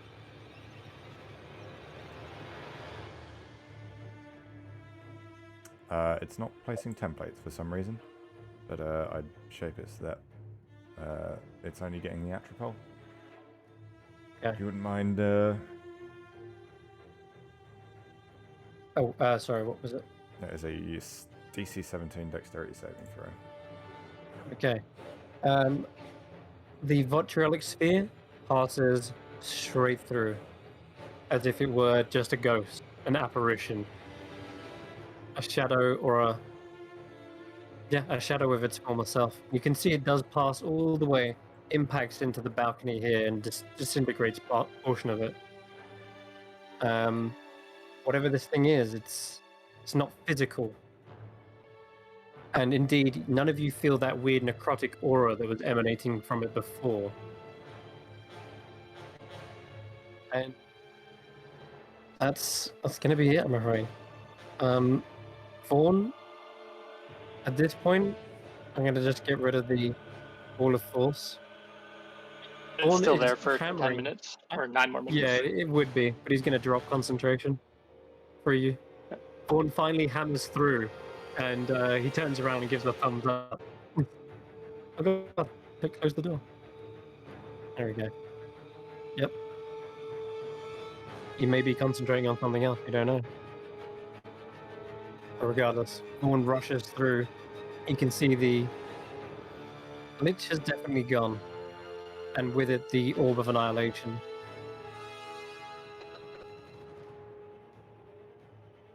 I'll take the dodge action. Okay. All right, we're down to several of these things in the bag. They're going to roll another attack on you, Ignir. Yeah, it's not very good. Well played. A 17. Does that hit you, Ignir? Just misses. Just misses. Okay. That's it then. So Moa's like, what? Where's Ignir gone? Is he inside this thing? And it seems to be like moving the bag around with its tail, like swatting it, and it would have fallen to the ground now. There's no dome. It's wriggling inside. He tried to attack it and he disappeared. Iku sort of like, well, we need to get him out. Can you hear me, Ignir? You can't. Carrick, do you want to do anything? I'll just cast Dispel Magic on the bag. Spell magic. Okay. So the bag isn't really emanating a magical aura, but you can. I saw you Ignir can- get sucked into it. You did, yeah. You can ascertain that maybe it is an object, like a magical object of some kind, but Yeah. it's you can't dispel magical objects. You can only like wait, can you? Doesn't suppress it, does it? If it's like an enchantment on a bag. Yeah, but it won't like unmake a magic item, so to speak. I'll Mage Hand, and can I I'll use tell my you what. action to roll an Arcana check? I'll tell you what you can do. Actually, roll a wisdom check and see if you can just outright force it. No. Okay. I will do a lucky roll. Okay. Well, that's better. Okay, I want you to roll a d4. And Ignir is 1. Okay. A small creature is ejected from the bag, and it is a very scruffy-looking terrier. Patchy, and you can see it's got like this rabies around its mouth, and it looks towards you with snarling eyes. Ignir, snap out of it. Iku panics and like kicks the mutt into the lava over the stock of That's hardcore, Iku. like, oh, what the hell is that thing? I was just gonna smack it. I think +3 on top of that is enough. Alright, just check its AC. Yeah, its AC is literally 10. So she flings it in, and you see it's like sizzles away and burns. It is definitely not a polymorphed Ignir, but whatever the hell's going on in that bag, it's still wriggling. Okay, it's one more go for the creature inside. Ignir, 21 to hit. Okay, that's definitely got a hit. That hits. Okay. As it strikes you, you actually see something light up. It's some sort of rune. And it begins forming on your flesh. As that thing scratched you, it's left this kind of glowing, strange mark. Okay. That's all it does, aside from a tiny bit of damage, which is almost negligible. Wait, how much HP are you on? Oh, you're on 11. Okay. That's fine then. You take +1. Okay, 1. You take 1 damage. That's it. It's a scratch, but the terrier is gone. Feels like something like a claw, and you can hear this kind of like clucking noise as well. Okay, that's it. Going up to Revire's go. Yep. I'm gonna close this door. Just step forward, close that, and very. Yeah. Is a free action to close the door? Which one? Yeah, it's free action. Yeah, close the one up there. Yep, sure. Okay, I can get to the other side forward. I guess see what's going on. That's about all I've got. Okay. Esri?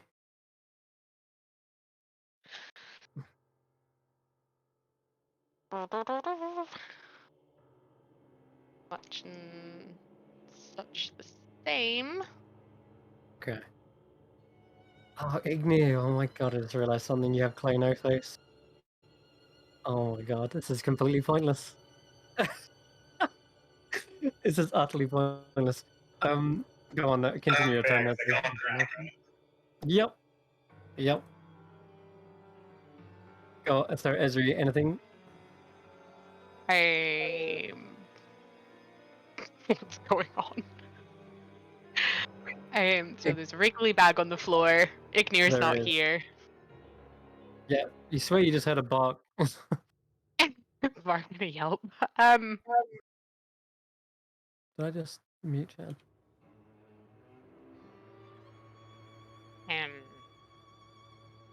Anything? Nope. Okay, cool. We're going to move on. It is Ignir's go. And you can feel yourself being constrained more and more. Almost feels like you're inside a kind of rough sack of hempen cloth.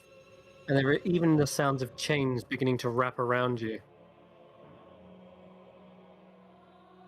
But What do you want to moving my do? hands around, I don't feel anything. It just feels like water. It feels like water, but you also do feel very constricted within here. Like you've been pressed into a tiny, compact space. And it's getting worse. Like with that room glowing, you can hear chains. And you can hear almost a scream of a woman, like underwater scream, where it's like gargling. Like, it sounds kind of distant. You're not sure what's going on. And I have I guess can I try and make a mage hand appear and just see to like try and push it out and see if there's any bounds to where I am? Yeah, you can do that. You can. It will be an action to cast Mage Hand, though. Yeah, that's fine. I'm Okay. just trying to figure out something. All right. You can feel your Mage Hand is pressing against a surface that's only a few inches away from your face. Okay. I guess if I could, the mage hand would try and like grab it and pull, but it doesn't have a lot of force, so it probably doesn't do much. No, it doesn't. It feels like the longer you stay down here, the more you either descend. Well, you've stopped that. You've at least stopped the sinking feeling. But you do feel like you're being like constricted tighter and tighter. Though, what else should I say? You've still got your sword, haven't you? You haven't lit it though. You could do that as a No. bonus action. Yeah, I mean, I could light the sword, but I'm also underwater or ish, so I don't know if that would even. Yeah, it's magical fire, so I would say yeah. Yeah, I mean, barring nothing else, I'd light the sword and just see if I can see anything around me, but. Okay.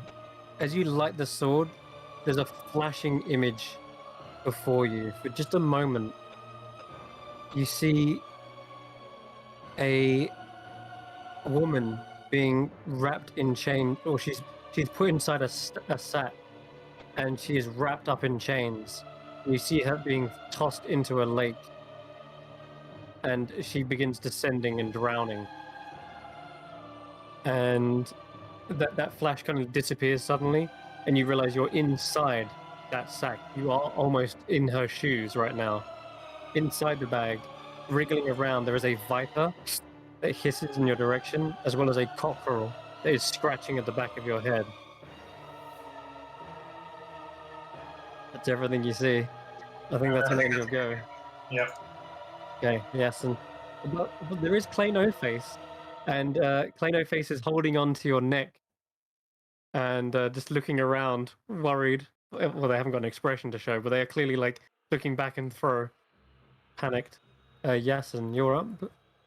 You're going to start limping out here. I'd like to make an Arcana check to see if I can figure out what's going on with the floaty baby. Okay.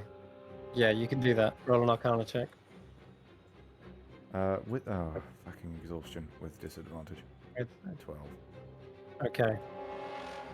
You're not sure exactly why this thing has returned, but it's definitely not physical. So it's either not on this realm of existence, or if it's not physical, you hope that it doesn't pose a threat to you. It might be just simply a ghost. Your best guess with a 12 is that this is the soul of the undead god itself. But there's something about it that's animating it. It doesn't even look conscious. The eyes are shut. The limbs are limp. Something is puppeteering it, almost like a shadow is bringing it up. And for just the briefest moment, you can maybe even hear a woman's voice. And it's trying to maybe comfort it. Maybe it's saying something like, there. You may rest now. But it doesn't sound like the hags. All right. Okay. We're going to go down to Vaughn, but I'm also going to roll another one of these attacks. 21 to hit you again, Ignir. Yep. And that's going to carve. You take another point of damage. Oh, actually, this was the Viper. So this is nasty. I need you to roll. Hold on. Not the cockerel. The Viper strikes you, and you take a 2d6 plus 2. Ooh, that's nasty. Oh god. 11 points of poison and piercing damage. A combination of both. I'm out. Okay. The next thing, the last thing you would see is these runes appearing more and more on your limbs. To everyone on the outside, now that he's unconscious, well, there's something happening on the bag. There are these runes appearing, and you can hear the sounds of chains shattering. And you can see there is actually water now spilling out of the bag. And then a moment later, you see a gnarled, clawed hand reach out of the bag and scrapes its nails across the concrete. It is Vaughn go. Warren is up here, right? Okay. So, Yeah. I mean, do you say that Sirac's staff got thrown away? Esri threw it to the side, yeah. Yeah, Warren will go grab that and then come tottering down to Carrick. Okay, gotcha. Is that it? Okay, the giant snake is still unsure as to what to do, but seeing this claw suddenly pulling itself out, it's going to try and strike at it. Just with a quick bite. And actually misses. It's almost like the hand sensed it coming and pulled itself back into the bag. Iku is similarly very disturbed. What should I do? Tear its thingy open? That's how Igni got stuck inside. Open it. Alright. She goes down, picks it up, and tries to open it wider. And yeah, again, she can see more like water spilling over the edges, almost like it's overflowing. And a moment later, she sees a viper pushing its way out, a snakehead. She's probably going to try and strike at that instead with the staff of striking. That hits and actually kills it. It's not got much HP, so I'm not going to worry about the damage. You see, Aku in the same moment lets go of the bag.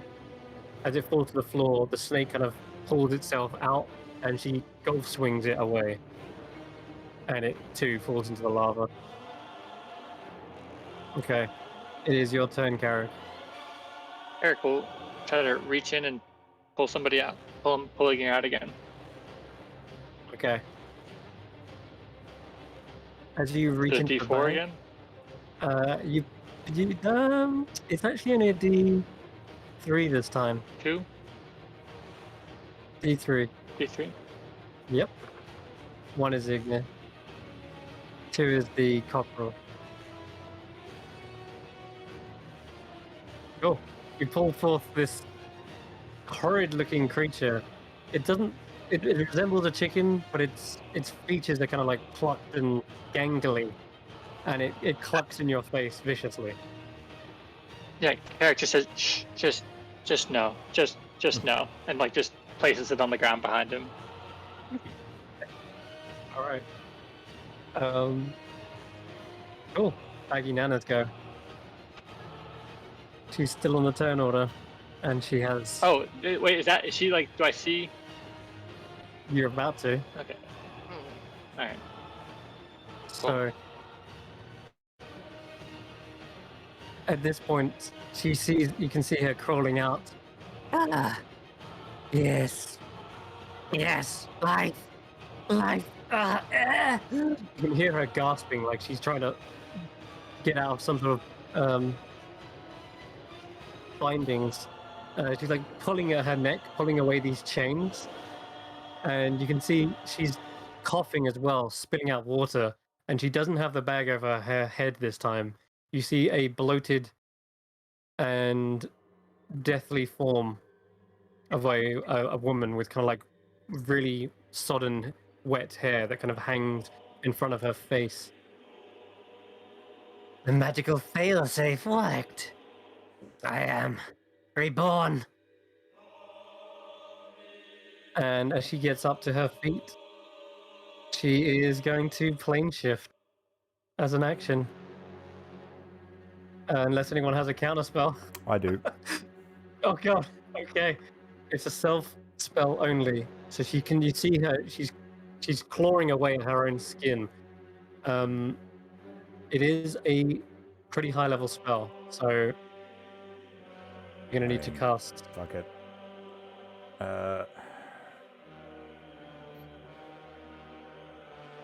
The 17 DC unless you have a 7th level spell slot. No, let's make the check at disadvantage. Okay. Alright.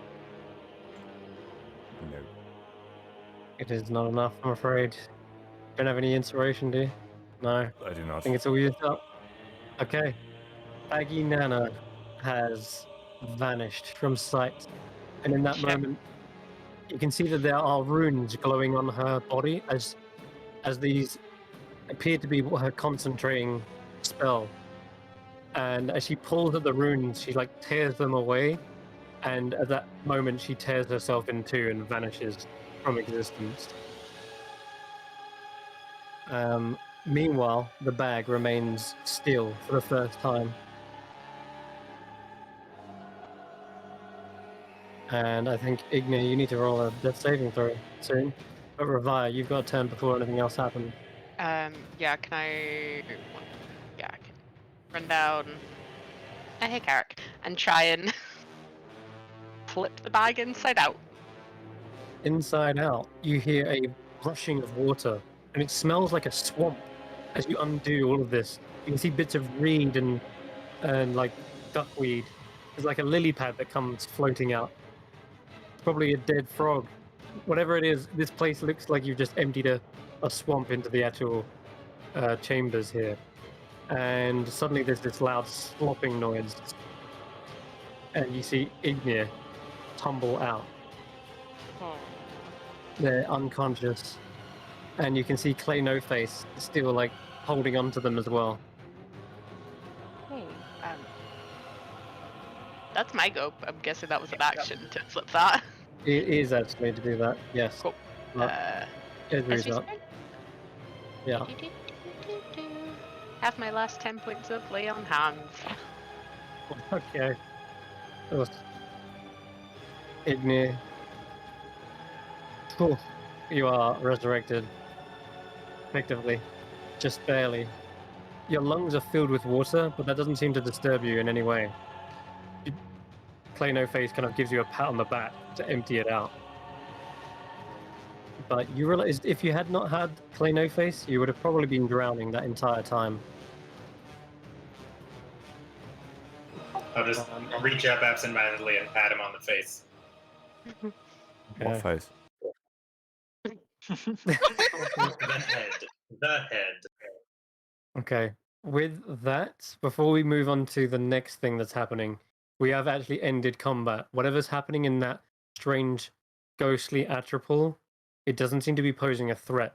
It's still this sort of unconscious giant baby being like swirled around. And you have a moment to perhaps regain some hit points and rest for a second, but we will go for a quick break and return to see what the hell you've done with that lantern, Ignir. All right, we'll be right back. Okay. I need a poo. Fuck, guys. Holy fuck. Mm.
And we are back. So, Last Resort Company, before we address the strange elephant in the room, is there anything you want to do? You are out of combat. You are free to heal each other, cast spells, whatever it is you need to. I'm going to sit down. Yeah, Okay. have a seat. I'm going to continue being set down. Carrick, who is pretty spry, hasn't really taken much damage this whole thing, is going to take a look at a Serac's staff and just see if there's a way to break it or. Yeah. Okay. Sorry, say that again. Want to break what? He's telling Vorn to try to break the Serac's staff. Oh, Nope, okay. For Why like, don't we just just chuck try it to, in the lava? because if it's magic, it does it's not gonna, snap it doesn't take very lava, easily, lava no. damage. And you've never seen a staff like this before, but it doesn't seem to snap like a staff of power would. It's something else, something extraordinary. You could need a third staff. Triple wield Equally staff. looks, So you could- looks across at it, sees the what's it called? Sees Skull. the skull, the gnarled staff with the skull lashed to the top. She looks at the unearthly green, ghoulish light that emanates from it and says, "Hell no! And throw that back to where it belongs, in the hells." Well, I missed you guys too. Oh, What? yes, everyone. I Revia. stabbed Revia and she's back. What? Oh, Did what to her? I stabbed her with a knife. what? with the You- crystal. That's the one, yes. Sorry, I'm What? quite tired. I am Zaltic. Revia. And she kind of rushes over to you and gives you a big hug. Yeah, I'm back. Look, I'm so sorry. It's my fault you were Nope. disintegrated by that Shh, creature. No. It wasn't your fault. And if you I say that should've- again, I'm going to hit you. Don't worry, she's not super strong anymore. The- Revia, this is Esri. Esri, this is Revia. Revia is actually the captain of our party. You should both spend some time exchanging your long and storied backstories. What's not? I mean, yep.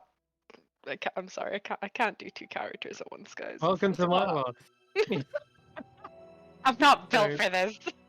No, it's fine. But you can tell that they kind of, I guess, they exchange pleasantries. And Revia, Speaking of- this is Mlem. oh yeah, Mlem pokes his head out from Vaughn, little wizard. Hi, yeah. Hello. I heard there was more of you, but I heard the bad stories. I really like your cape. Oh, thank you. Yes, it's who did it? Is she Combi? No. It can't be. He's in a loot. Or Yeah, something. that's right. Yeah, he's in the loot. He pokes his head out of the little loot that Vaughn's holding. It was quite an adventure you guys just did. Is that thing gone? Is it safe? It's gone, but not well, we are in a there. room full of lava. Yeah. Oh. Okay, I stay here. He just stays inside the loot. I also don't know how safe we are. Yeah, he Hmm. could. Also, he could come back. Yeah, at any point. I don't suppose. Meanwhile, we're not really talking about what this thing is. Oh, Ignir, do yeah. you have anything to say? Anything to say for yourself? I don't know what that is. I don't suppose my. Okay, let me shot reread. is- Do you have any idea why it might be? What might be happening? What is it? Taking a look at it, because I basically like threw the lantern in and then was sucked into a bag and knocked unconscious. Do I have any idea what this thing is? Nope. You've been in the dark as much as everyone else. So, But Ignir, Yeah, you can fine. roll an Arcana check. Okay. Lovely. With disadvantage. Don't suppose general shadowy felly nonsense And helps. still 16. 16's a bit better than the other one, 12, I think it was. So 16, you can only remember that you was following orders, and that this might pertain to someone's freedom, potentially. What you Yeah, I can don't tell. know what's going on, guys. This is weird. Am I able to target it? Like if I can I cast True Strike on this thing? Not quite, but Which, for the record, gang, 1 for 1 for effectiveness. Mm-hmm. Okay. as you're I'll give you discussing that. it, though, you hear a woman's voice echo out. And it says,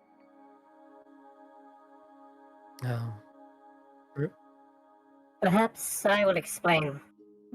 If you're all Chris. sitting comfortably. Chris. Maybe not that filter. Yeah, we appreciate the effort, but that's a little bit chipmunk. okay, never mind. Do you know what? Awesome. Needed that. That's Needed cute. that. Alright, sorry. Sorry. Alright. You go. You do hear the voice. It says, if you're sitting comfortably, I can tell you a story. This belongs to me.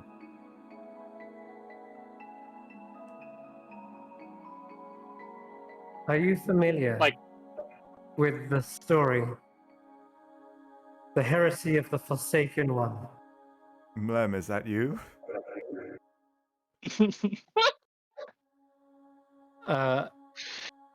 No, that's not me. What do you mean? Sorry, I thought I it's was. I thought I was. yeah, I thought I was hallucinating. okay. You can, Carrick and Ignir can roll either religion or history checks. Yes, and you can just roll history if you want.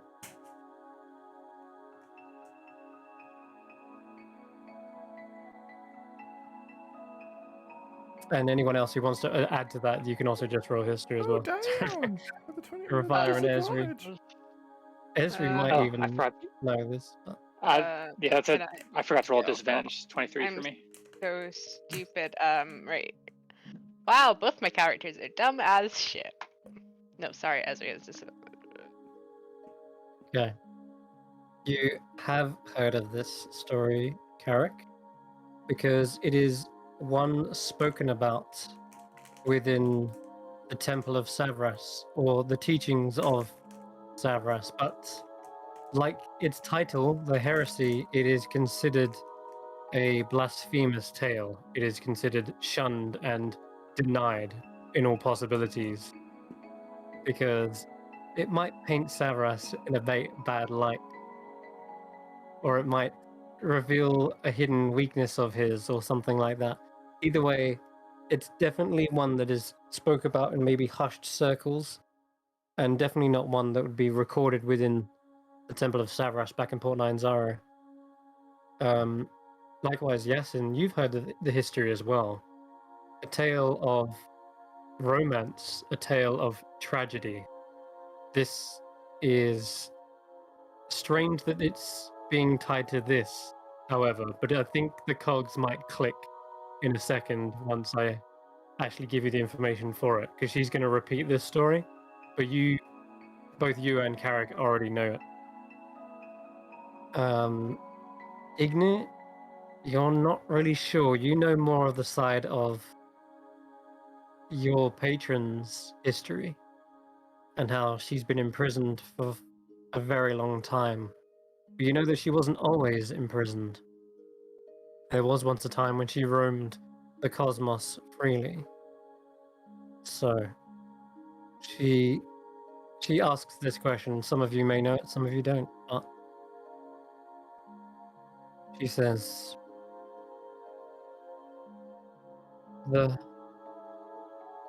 I am the mother of illusions.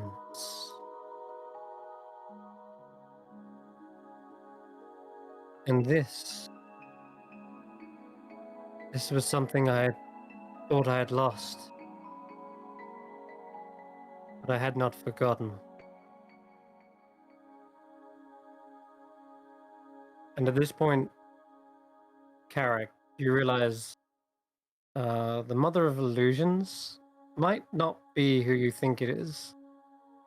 Seeing her, like, what you can see right now is this ghostly form of the Atropore, and there's this shadowy pair of hands that are almost lifting them, almost like holding them as if it was a baby to their chest. And she begins telling the story. I tricked the god of divination, Savra, into thinking there was a prophecy of his death. Savras went to extreme measures to find information regarding this. He searched the stars, the realms, for anything pertaining to this prophecy. But I had merely tricked him, such that I could infiltrate into his celestial palace and steal away his powerful orb. Eventually, Savras found out about it and conducted a plan to get his revenge on me. He asked the God of Shadows to give him his mask so that he, too, could sneak into my domain.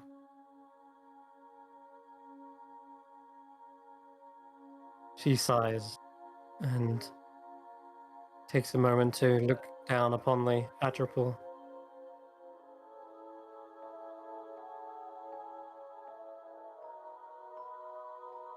After he infiltrated my domain,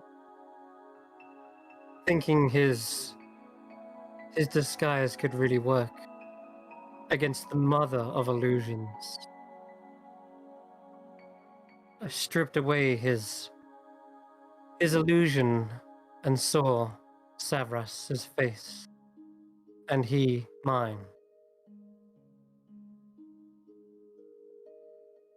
There's this kind of small laughter in the chamber. You can see that there's almost a face appearing to form, like a shadowy form. It's the size of this chamber itself, but it's shrouded in shadow. It's still just a silhouette. We gazed upon each other, realized the foolishness of our endeavors. We had instantly fallen in love.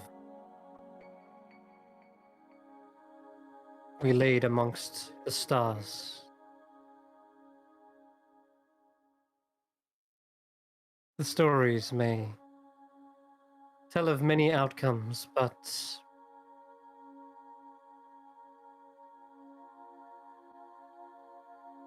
Savras began to become heavy from the deception, and he confessed to me what his plans were. His plans were, when he infiltrated my domain, was to wreak vengeance on me, was to kill me.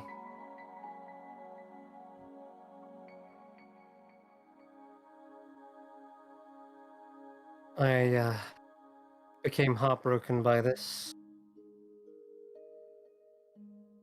thinking he still potentially was trying to pull a veil over my eyes. That this whole romance was a trick, so that he could wait for the moment to strike. I tore that which grew inside me. I cast it away. I cast the matrimony of our love to the stars, trying to forget everything I thought it dead. But here, it is found. It has found me, and I it.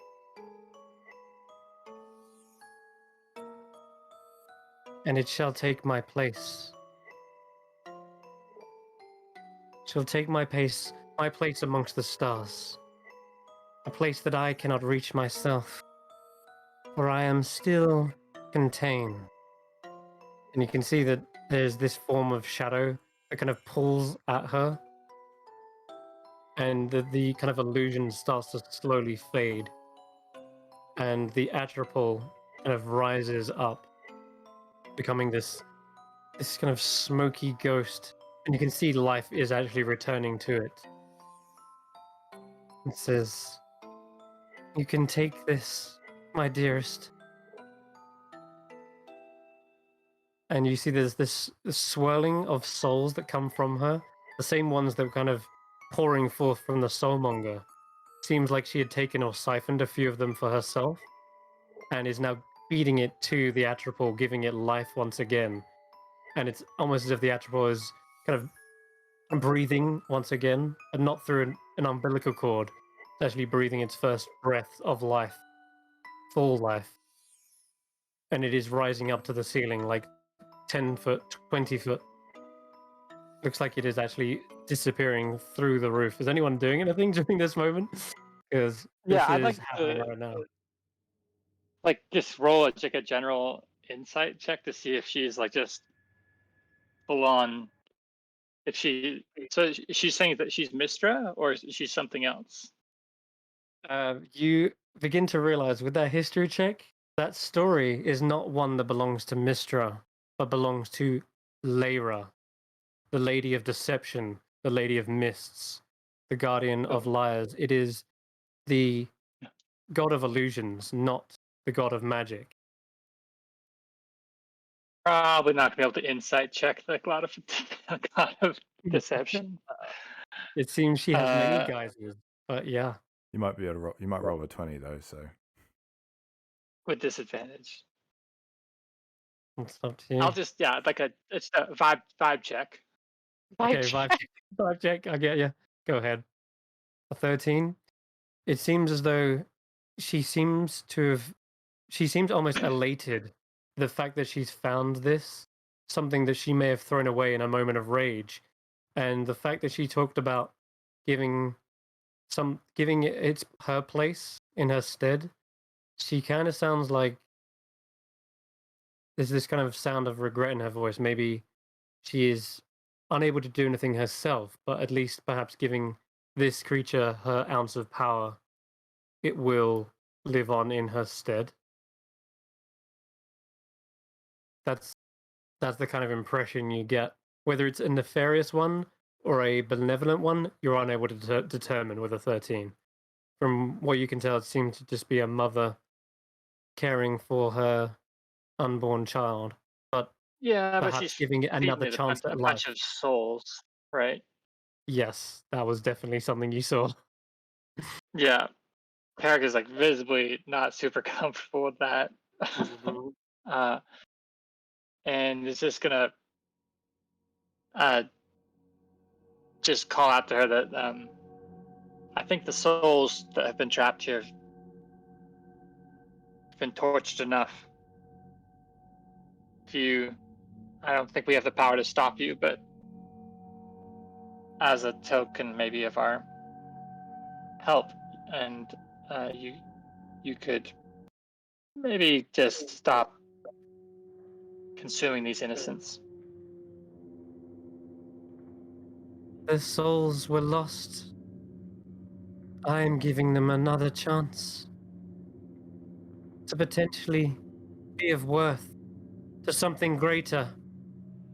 And it is not me you would need to stop, but my faithful and loyal servant. Carrick that looks down to Ignir, who is on like 10 hit points.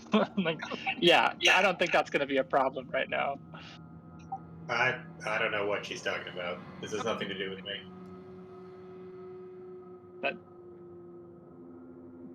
insight check on Ignir. Yeah, can we insight Ignir?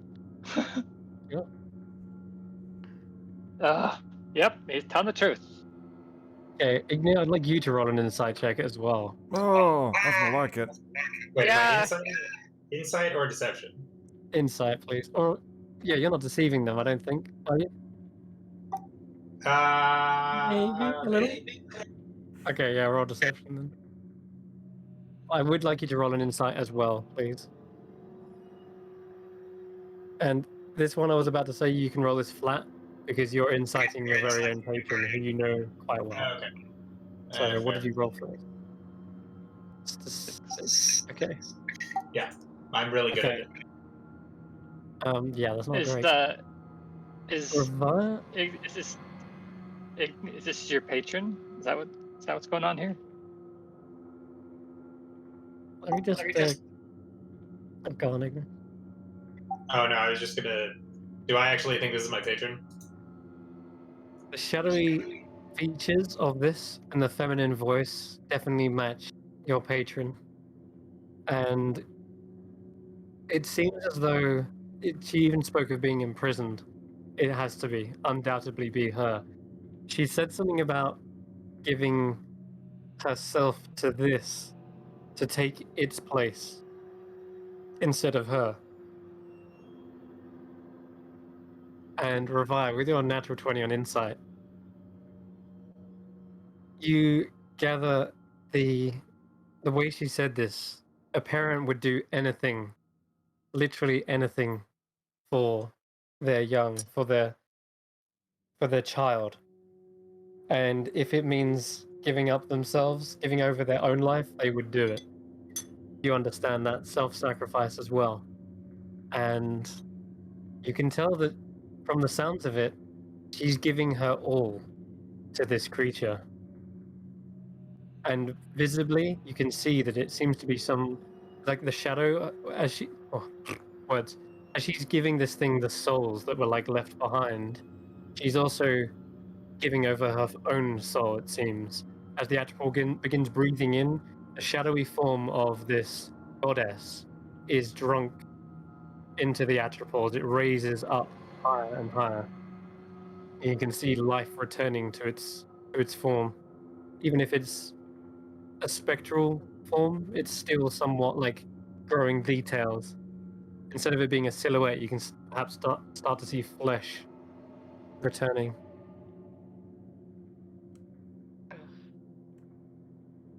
You have no idea what she's promised Ignir, but I guess you can. It's up to you. What do you want to say? Yeah, I'm just gonna give Ignir a pat on the shoulder. I don't think we're gonna need to do that. I mean, I'll be honest, I'm surprised. Yeah, don't think this is what anyone expected from this. I'm still confused. Me too. Don't suppose you know a quick way out? I think there's only one way out that I can see. I know a way out. Bundle speaks up, and she points over to the south, the Misty Gate. But you hear the feminine voice of this goddess saying, "I'm sorry, Ignir. Your time will have to wait. For now, my family comes first. I hope you understand." I'll just sigh and keep patting Plano Face on the head. Okay. With that, you see the Atropol Garrett kind of rise sits. up. Garrett kind of sits down to next to Ignir and pulls out his spell book. Like, have you ever thought about becoming a wizard? It's really been quite helpful. It's been very eye opening. I've really started enjoying it.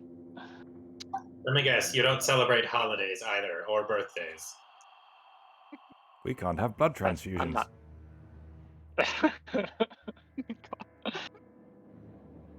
All right, let's I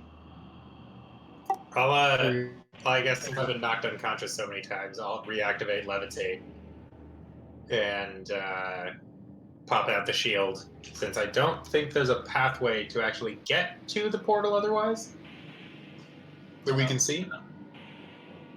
Not since you destroyed the adamantine struts, no. Yeah. So, if everyone's comfortable hitching a ride over some lava. As long as I don't have to stand. Also, what are we going to do with Clone Carrick?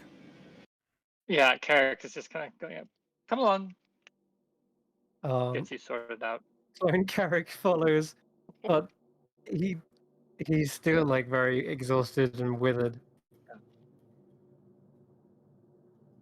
Oh, Clone What are Carrick. you going to do with him?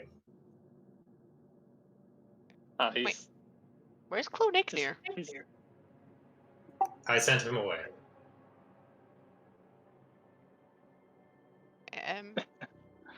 There's nowhere to go in here. Exactly. He went to a farm. Not like Uh, the Fields of yeah. Elysian. Oh. Right. Um, You guys oh, like weren't gonna kill me, right? no, we had this plan all along. We did actually intend to resurrect you the moment we were done. I did not think that it was going to be mid-fight.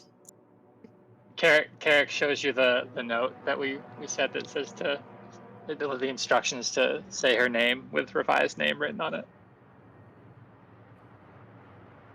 Yeah, before we go across the lava, everyone's getting a hug. Oh, you should Oh, have seen the no. funeral. It was great. Thanks. Let's not do that again. Okay. Yeah, let's not. Let's hope this place has a Skyrim door.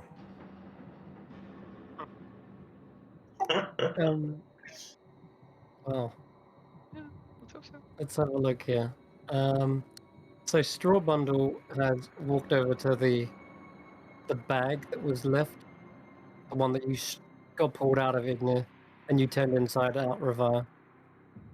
And she looks through it for a moment, and she says, I found something. What have you got? And she pulls off a bit of the muck and slime from the swamp water, and she holds up a strange little dark pearl. Very black, and it's almost about the same size as one of the eyeballs, but it doesn't look like it's the same thing. This is what I saw the other one make off with. I think the one who looks like you. And she points to Yasin. I think it was your looky-like. I think I am my looky-like. But thank you. You found one of these, and I'm not sure how, but Oh, it's I think you knew what to do with it. it's a Skyrim door in a ball. It's a Skyrim ball. Can I roll a? Oh, everything's a decimal. Can Rufus roll an Arcana check? Can I roll a Arcana check to see if I have the energy to figure out what this is? There's no need. Just cast Identify on it. Yeah, Just get well, this. there is that. But there actually is no need. As she kind of reaches up and hands it to you, Yasin, you have another strange flashback once again, realizing you've actually handled one of these before, and that fragmented memory surfaces. You remember using it on some sort of large obelisk. It was inside the tomb. And you remember it summoning an inky black portal, much like the one your allies were dragged into and Revire leapt through. And that was one of the last things you remember before waking up on the bank of the river. Kind of remember staggering around a bit before that, but other than that, this was something of a way to escape. If you do want to cast Identify, you can do, but that's up to you. That's fine. That's fine. Okay. This is a way out. But we need to It's not a find. key. You just crush it, or do we need to find an obelisk? Yeah, you need to find the obelisk. Yes, and you remember this is not. Okay. This is simply the key. The obelisk is like a door. Okay. You Well, remember where it is? Do I Well- remember it? I don't think so. Maybe Iku put that. You want to put that snake away? And Yes. Return, and the staff slithers back into form.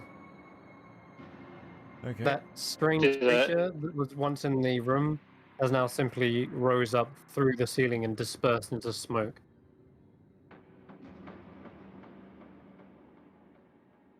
I will get us across if we need to. And Iku transforms into a Koto. Let's do this. Yep. Alright. So she's gonna fly a rope across or something as well, in case. Oh, we need to figure out what these vases are as well. Yeah, she kind of does what you was expecting. Makes a rope from one side to here to the other. Vaughn, if you'd be so kind, hold on to this. we've got a removal rod as well. That's true. Okay, they're using a combination of the rod, the rope, and even Revi, you can actually just walk across the wall, so you're not. Oh you yeah. can easily get over there. Do-do-do-do. You didn't forget, did you? Alright, Of course I didn't. because there's treasure over there, and you need to be the first one to get the hands on it. Go, go, go! Okay, I'm going. Okay. Coming over to here, yeah, you can see vases, vials, small little pots and vessels, just all different shapes and sizes. And by sake of brevity, you can all get over there and have a little look yourself.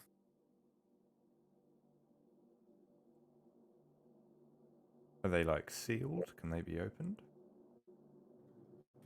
They do look sealed, and as you kind of concentrate on identifying them a little bit closer, you can see silvered runes decorating all of them.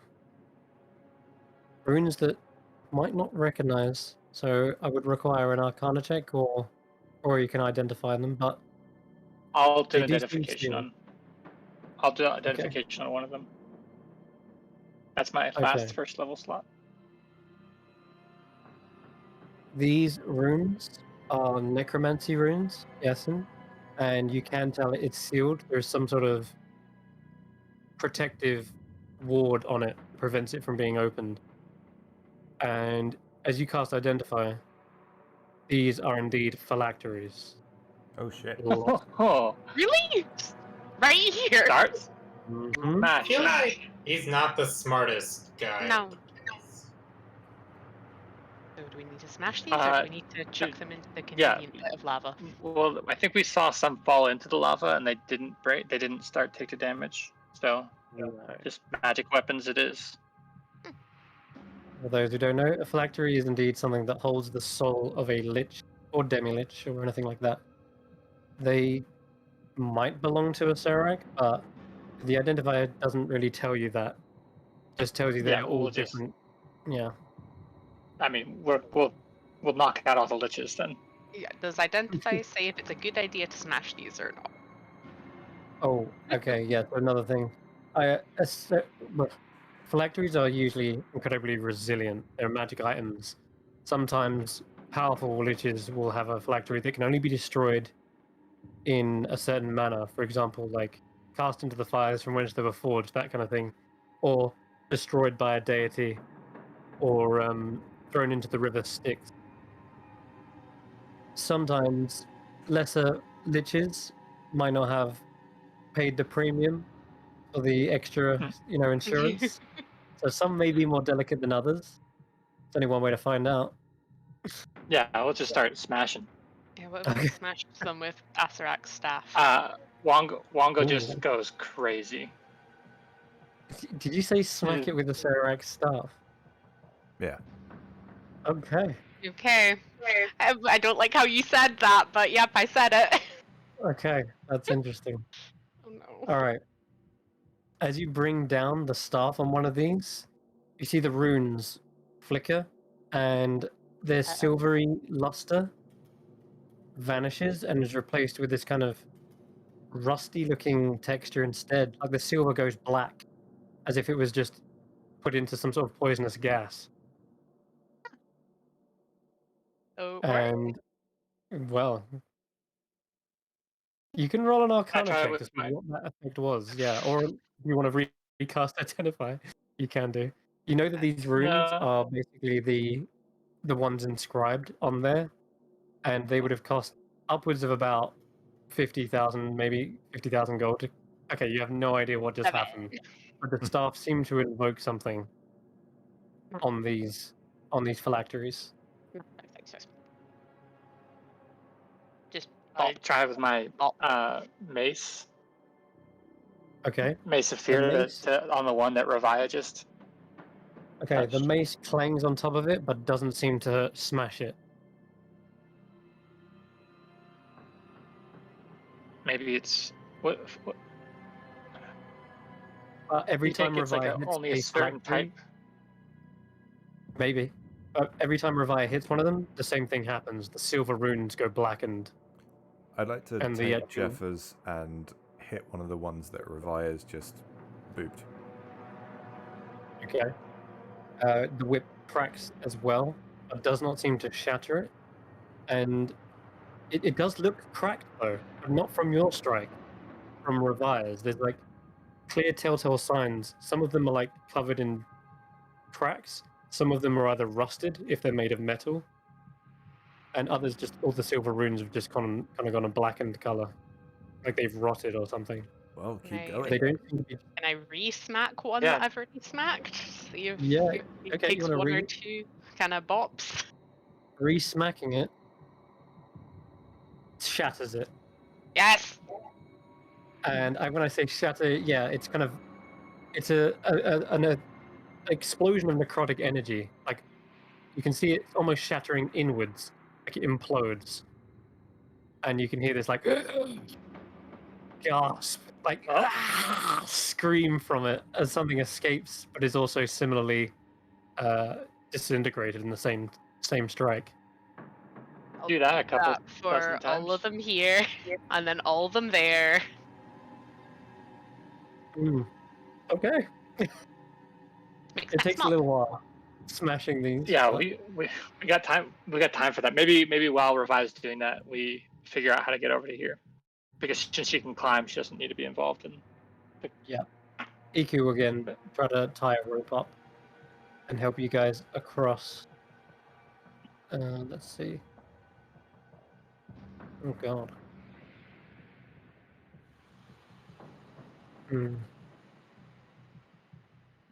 What else? Oh yeah, Wongo's loving this, by the way. Smashing all the Yeah, the yeah. vials. Wongo, Yeah, he's like, Wongo "Get stuck can't in, smash Carrot." the ones, but he's just smashing the ones that Revive smashed. So it's like he actually does maybe something to it. Who's Let me involved? have a go. Let Carrot Yeah. swing. Okay, so So you smash a few of these phylacteries. all of them, What else? all of them. All of them. All of them are Everyone. unique, and all of them are smashed. But Excellent. let's see here. Only key to each one's destruction required. The time Think of the Not all of experience them. points. Okay, I'm gonna roll a D10. 1 second, because Oh no. I need to roll several actually. How many are there? Oh. Okay, Oh, it's quick math. okay. 2d6 Math. plus 5 is how many there are. 8. Okay, now I'm gonna roll 10d8. God, I'm gonna die.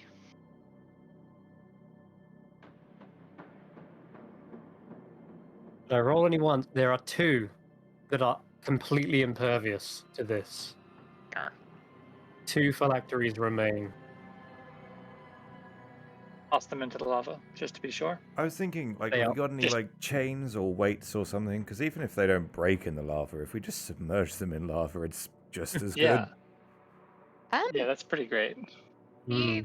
Yeah, they still would kind of wake up to being in lava. So if I bopped them and they still don't have the runes on them, but they're just not smashing. Is that right? No, these two are also impervious to the staff's power as well. You kind of come round to one of the last ones on this balcony, and then one of the first ones on the other balcony. These two are the ones that remain completely impervious. If And I put with your identification from earlier, Carrick, you know that it would require a long and expensive time and research figuring out the key to each one of these is destruction. You're not sure exactly how. The identification does not tell you that, but it would require a lot of effort. oh, if But we still have pigments, let's draw some chains and chuck them in the lava. okay, you can totally do that. You want to submerge them? They are not destroyed, but you do see them sink beneath.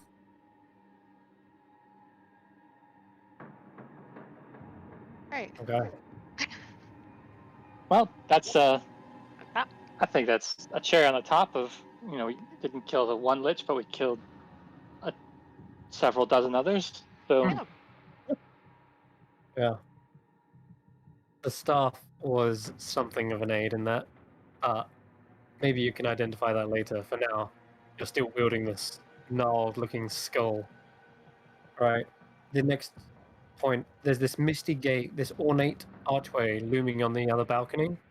There are grinning skulls molded into its frame, and the glowing mist swirls within. For the sake of brevity, you can get over there, either by using the rope or like walking across the wall, yada yada. Call an Ignir. Yeah. Okay. Once more, one last time with feeling. I'd like to check for traps. Okay. This Go time, ahead. I believe it's just a flat roll. All right. Roll away.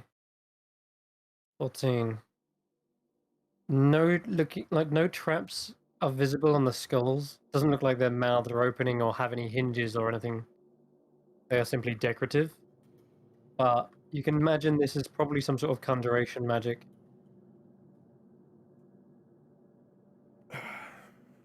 I could spend 10 minutes identifying it, or we just give it a go.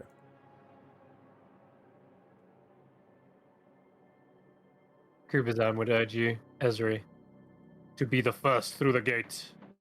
Show no fear. Okay. Okay. Okay. And that's how we Okay, lost you Ezra. leap on through. That's my last Esri. Is this how you ended up in the mirror? Yes. No, I'm gone. I can't hear you.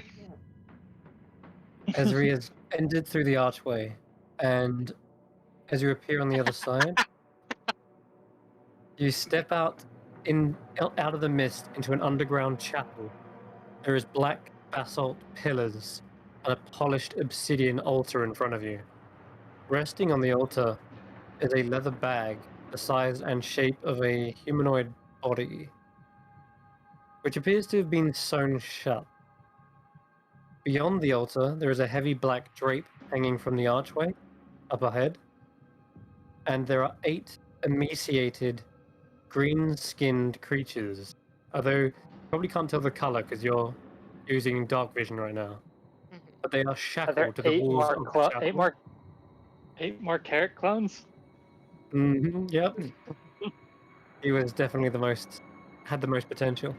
Okay. So you can see that as you enter, they do seem to gaze towards you with a single baleful eye. Can I look down? The monsters begin to gibber and drool and shake their manacles to be set free. This is what you're looking at. Okay. How strong do these chains on the walls appear? They seem to be holding, but they might not put up the strength you have to offer. Let's have a walk up. Okay. You walk and approach the sarcophagus. Oh yeah, I should probably pop Okay. my head back through if I can do that. I think you Smooth it. can actually. Yeah. So big creatures and a body bag on an altar, and then a curtain. Let's do this. Let's go. and then put my head back forward. I'll follow through. A body bag? Body bag. You know what to do, Carrick. Stab the body. Make sure whatever is inside is dead. Look, Wongo, we just smashed things to smash for a lifetime's worth of We're smashing. not smashing. Yeah. Just reflect. Can't Just have enough remember all the smashing. good smashing we just had.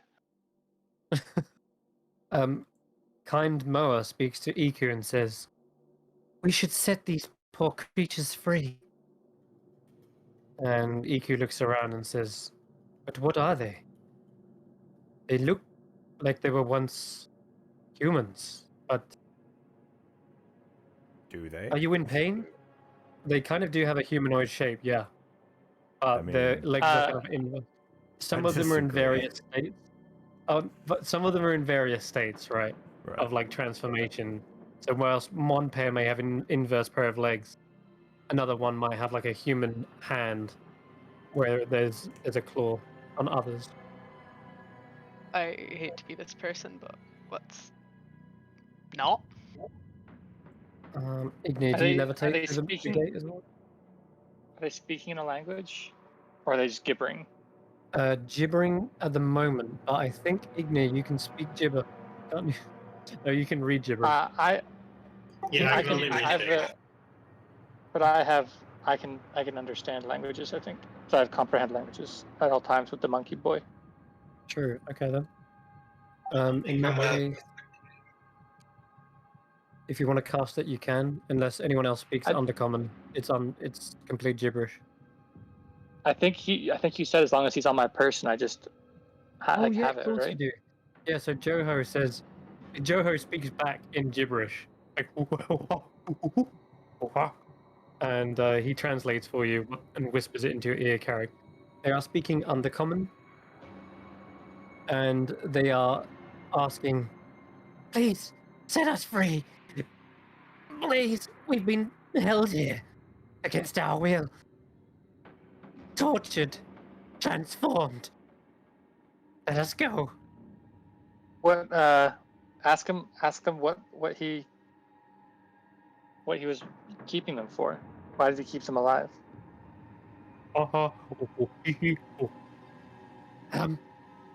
Hey. Let's see. Carrick will get right up next to one of them just to see if they like make a lunge for him or anything like that. They don't immediately know, but Oh, they immediately. say that we were being used by a Serac. We were then performed in some sort of ritual. Thought we was going to be helped for something better, but You thought you were going to be liches, didn't you? no. I roll an insight check. Yes. My insight's not great at the best of times.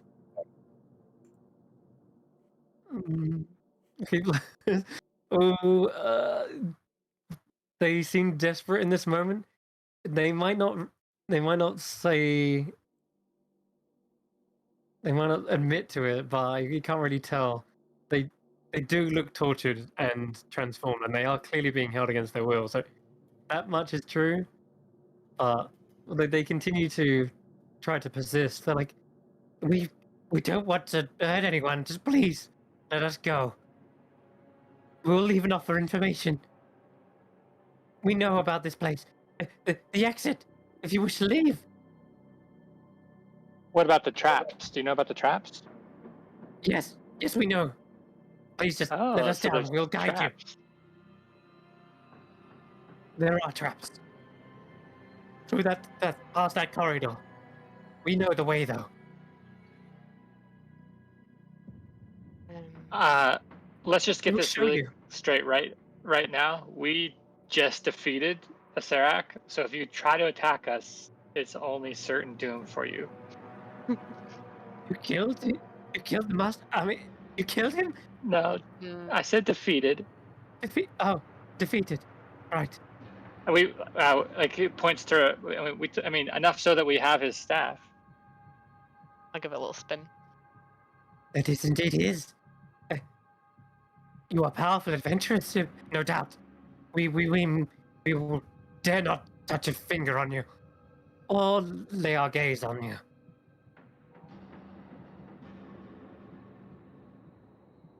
I'm not the only one that thinks this is stupid, right? Yes, ditto. This is stupid. Can we? Let's body bag. Yeah. Body bag. Carrot, can you ask them what this is? What is this? Is this body bag a trap? If you let us down, we shall tell you everything we know. Carrick will stun one, and then look to somebody else. Sure. Okay, you want to I can literally do this all day. Roll an intimidation, Garrick. I'm so not intimidating. I mean, that was pretty scary. With a disadvantage. Yeah, they seem to be stunned up, and the others kind of just squint. They don't seem to take kindly to it, but they don't seem to be intimidated. That's everything. We are helpless. Why would you torture us further?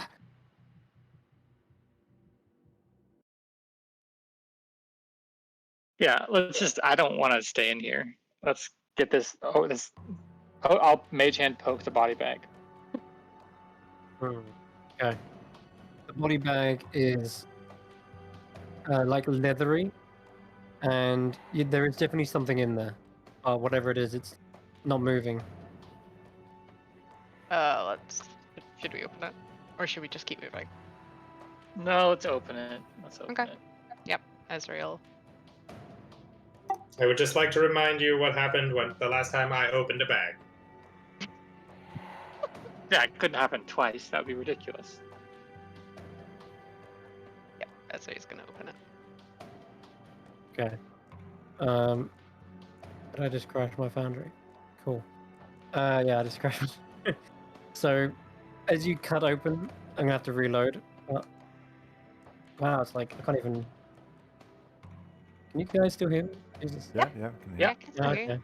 My Foundry like It's Foundry died, telling you to be nice to us.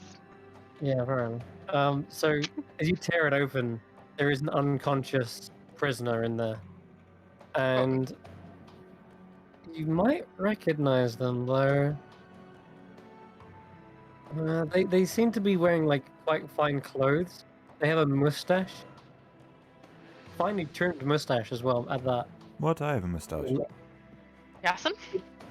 it's not Yasin. In fact, he looks a bit shorter than Yasin, a bit more stout, kind of pudgy around the cheeks. Like he looks like a nobleman who's had he's well fed. No doubt had a successful life, gorged himself on wine. He's kind of got like a bit of a rosy cheek, and their eyes are closed.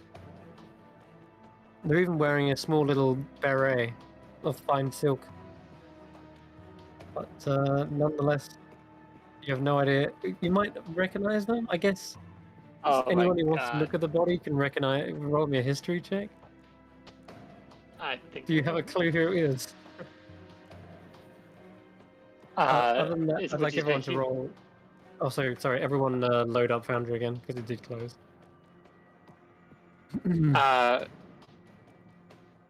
Does he seem like he'd be a storyteller?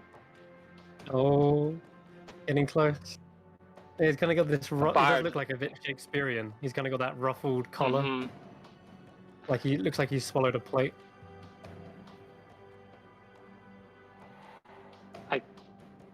See if my roll reflects my player's guess. But I think it's Volo. Yeah. Oh my god. Did we meet Volo?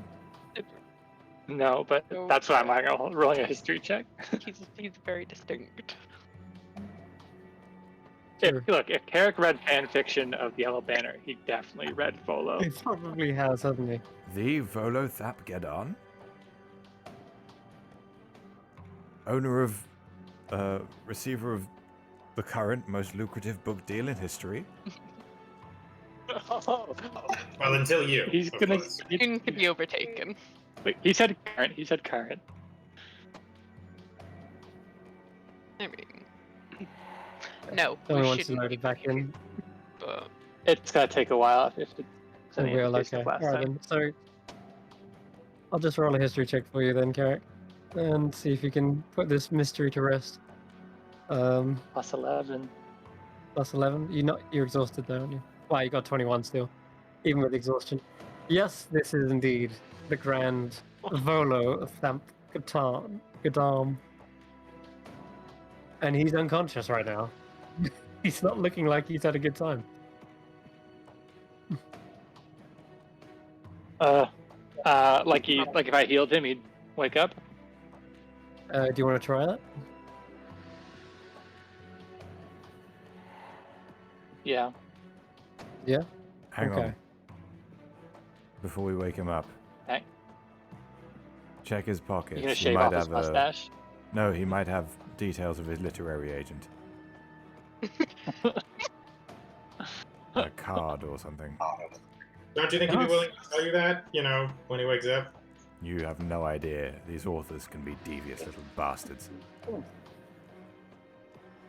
You find a card with all of his best contacts, his most trusted publishers, and there's several book deals.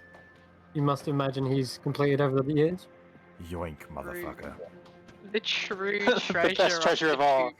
The best treasure of all is business contacts in the literary world.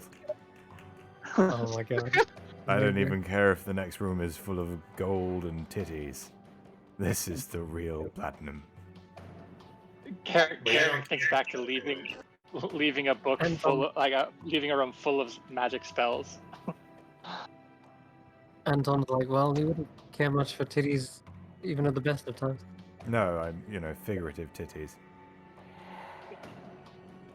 Titties. That could be the name. Well, as you heal him, I believe you do see a flutter to his eyes. He does seem to be coming around.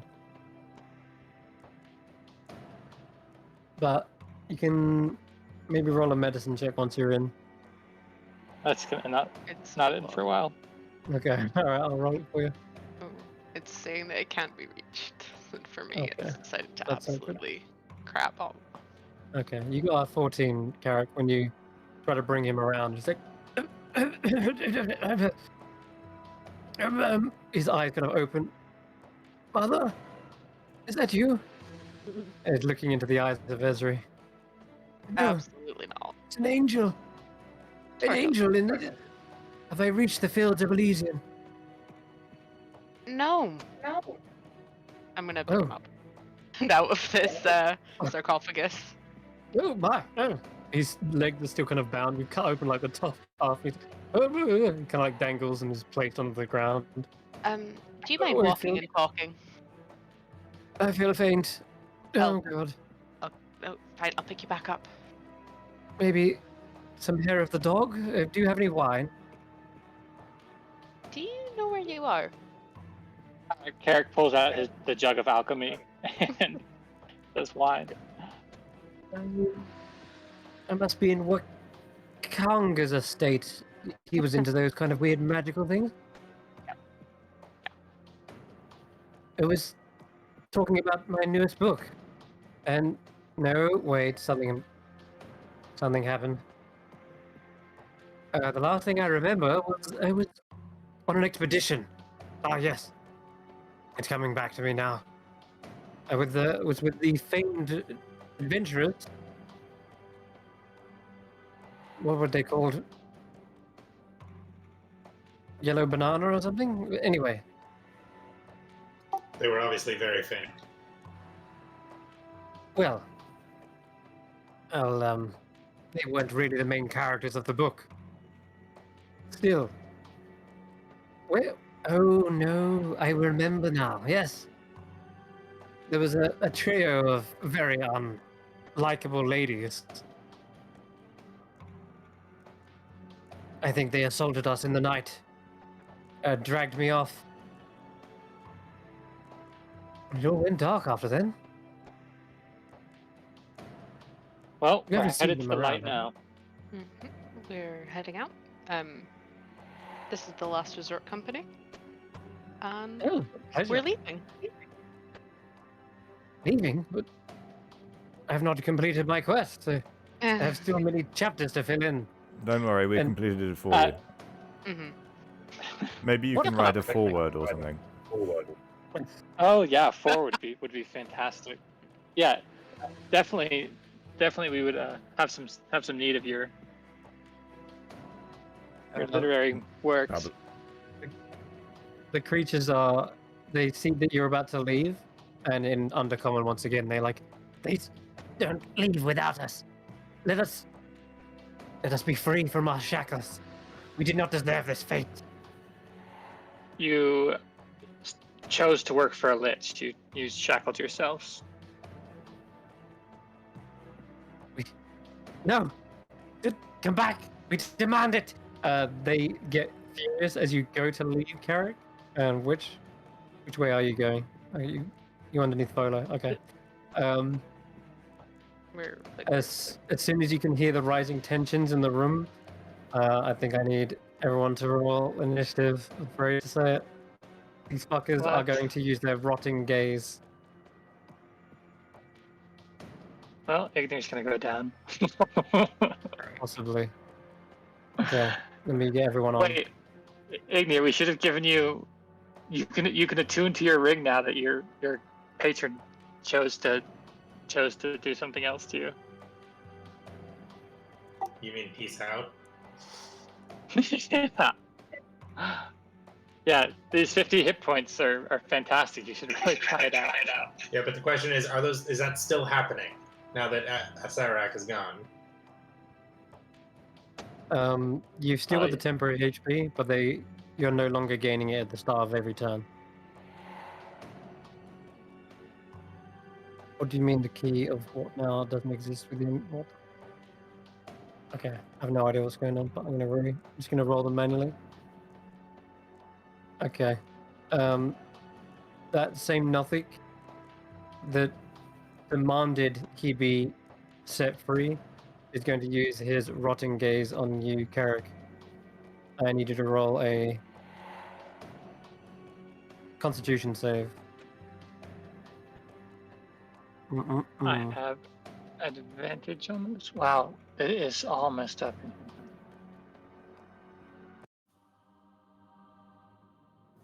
Yeah, something. Are you having trouble as well? Yeah. I'm gonna refresh. Yeah, as a moment, but not fully. Like, I reload my application.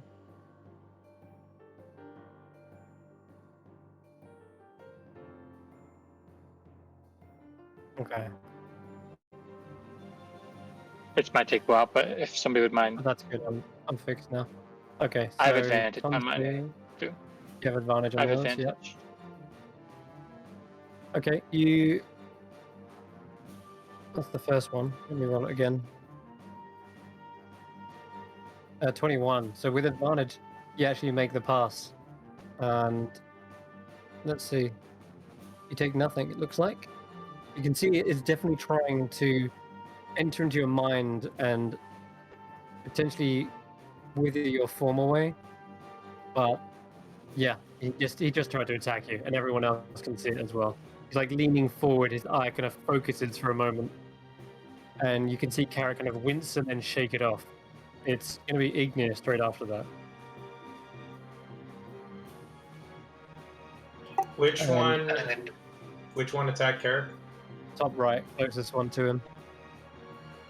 Oh god, I don't want to mess with anything. I am in no shape to be doing anything.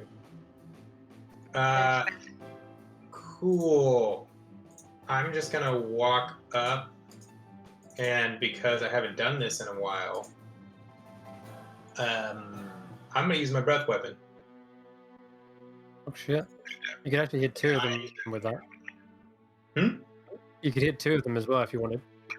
Yeah, I'll try and hit 2 of them with my breath weapon, which does a whopping 3d6 if they fail.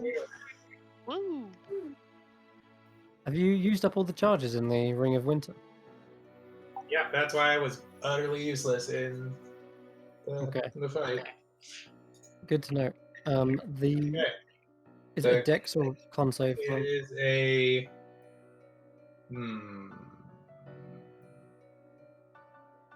Dead. Oh my god, where is it? Does not say in this little description. Just says must make a saving throw. I think it's got to be Dex, right? Or- Potentially. They can't really dodge out of the way because they're restrained, so they just take 15 damage, I'm going to say. Lovely, and I think that's as far as I could move because I'm exhausted. Okay. Alright, yes, you spew acid on the one that's just opened his eye. And yeah, he kind of like burning away, still shackled and rattling. But that's going to do him. The other one in the top left here is going to turn. And he's going to wither Ezri. Can you make a con save? Yeah. Am I on this? Am I on this initiative? Yes. I can't 13. I don't. see. Oh, 13. Okay. Okay. I see. Let's see. A con save. Yes, please. Okay. Oh, sorry. Also, just lucky for you. 9 and 5 is 14. 14 is a save. And you can feel this sensation trying to wither your form again, but this, you feel you've had enough necrotic damage for one lifetime, and you just shrug it away. Your own radiance kind of pushes it away. And you stare down the nothing that just looked at you. Okay. That's it. That's all he does. Rufus? Still around?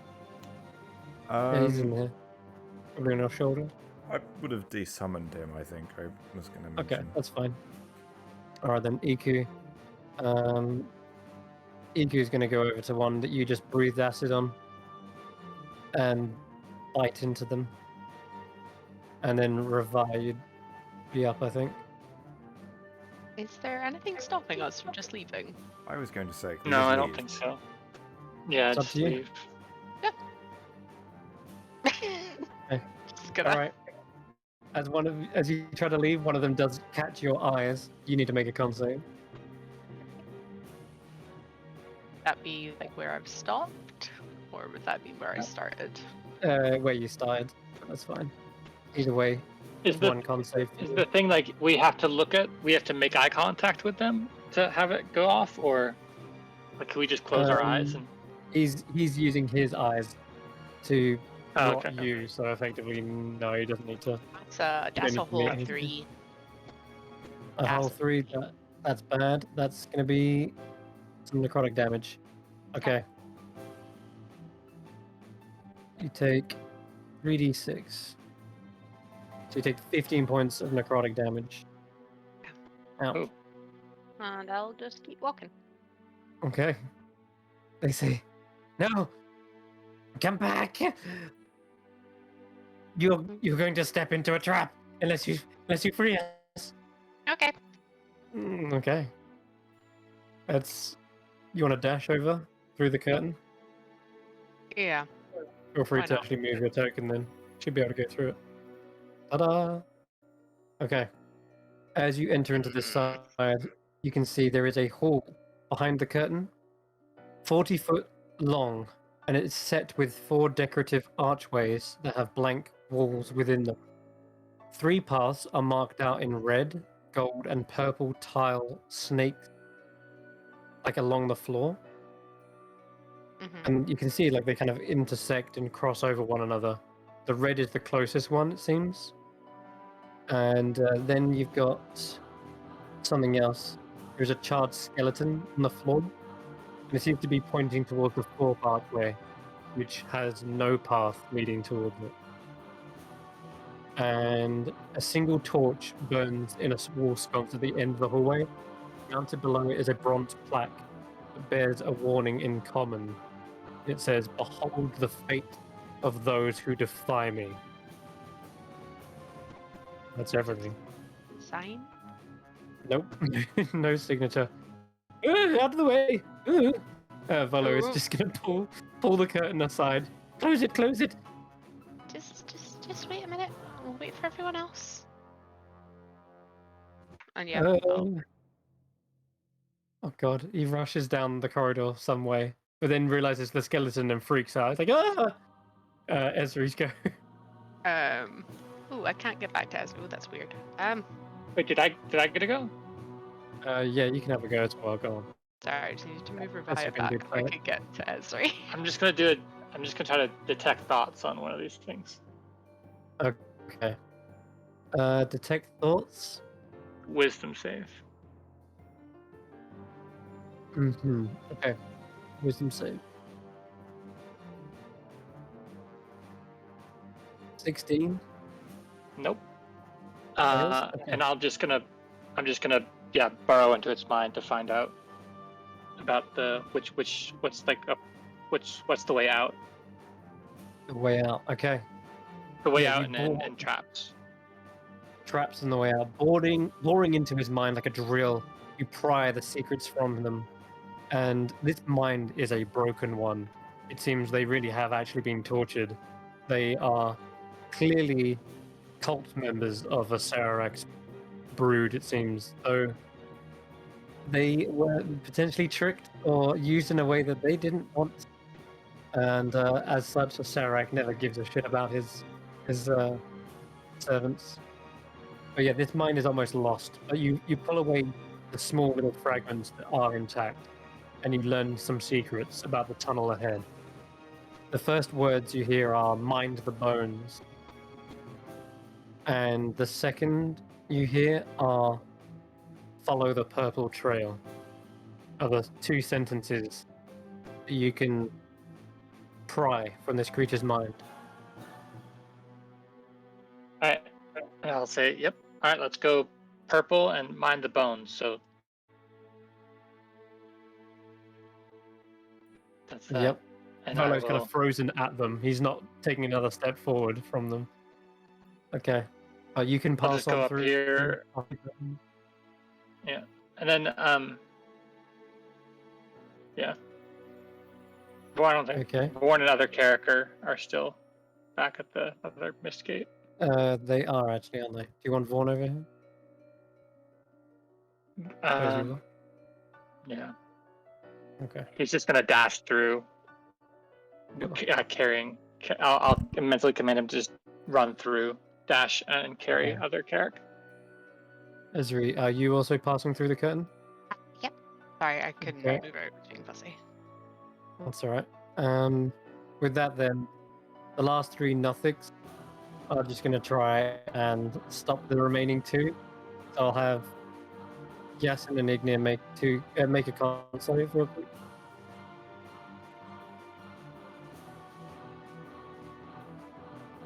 You can each make two, actually. For who? That's actually a save. Alright. Yasin, you take some necrotic. You take 13 points of necrotic damage. Ugh. And then you can make another set as well.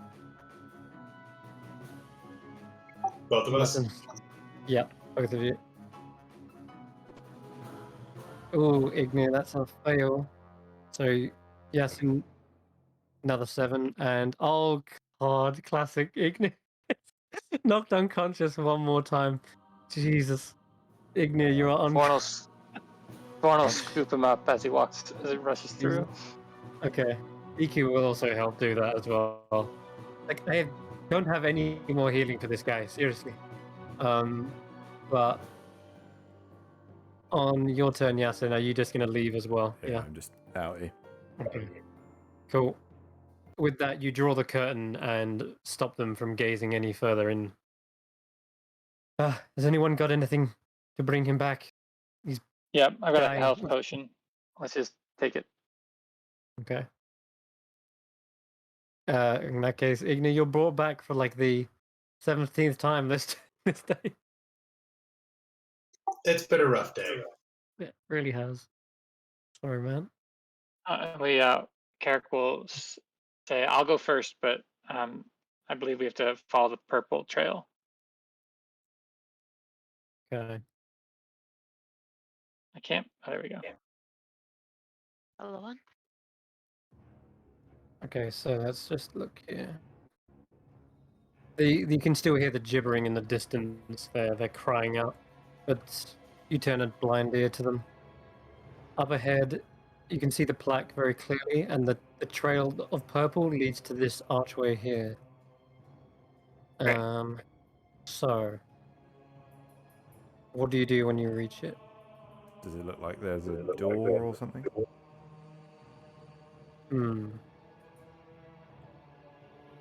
Well, did you follow the purple trail all the way? Yes. Of course you did. Yeah. Yeah. You did. So, you just say what happens then. Boop, boop, boop, boop. Okay, so the purple trail ends in the northmost arch, and it doesn't seem to have appeared as a door or anything, but you can try to go through it, I guess, or try to. Yeah. Touch it. Touch the. Okay. If you touch it, then you can feel the wall kind of has this consistency of mud.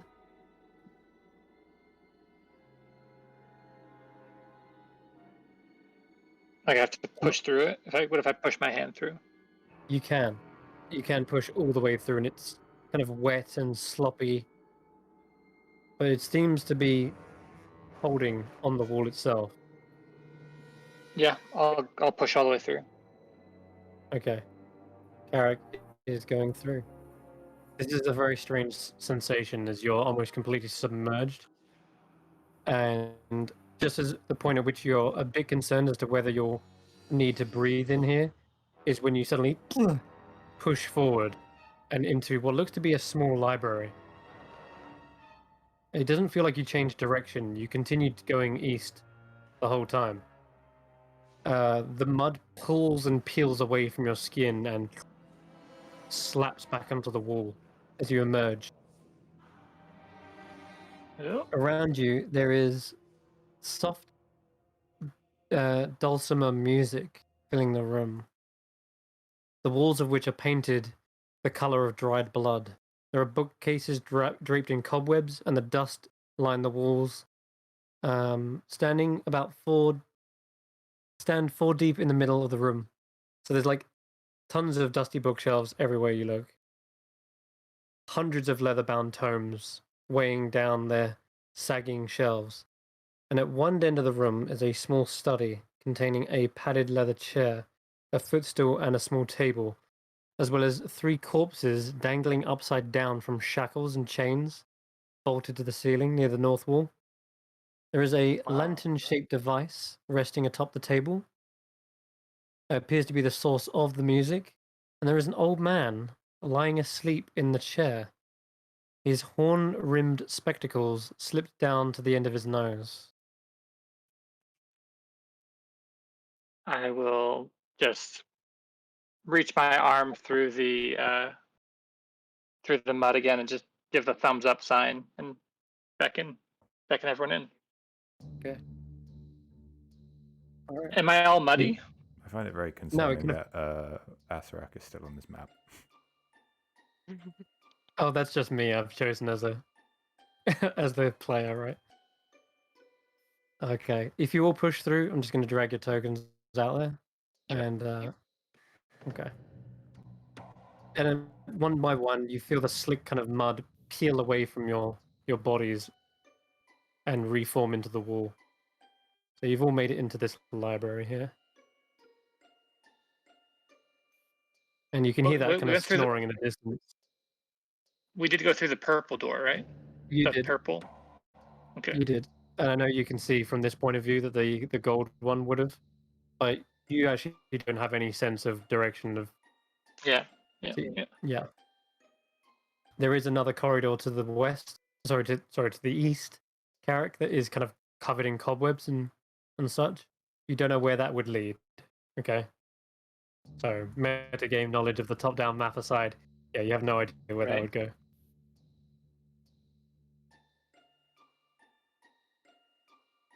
Okay. Gonna end this combat. Get rid of that. There we go. So yeah, you can hear this kind of snoring. And lent Look, I'm back in sure this there's very comfy leathery chair is this human male. Looks at Choltian. He has these spectacles. Very, very fancy looking spectacles.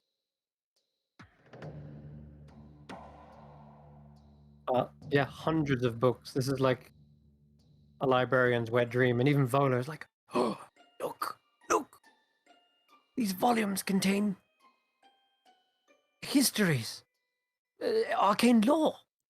Take a cold shower, you old toff. It's a trap. Let's go. yeah. Let's just get out of here. Yeah. Okay. I'm fully prepared to drag Volo if he does not want to move. Just one or two, please. Kind of trying to whisper. So,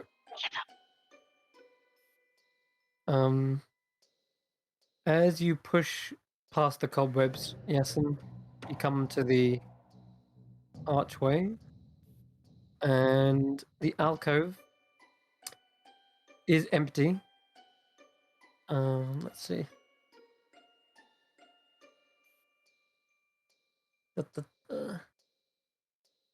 Huh.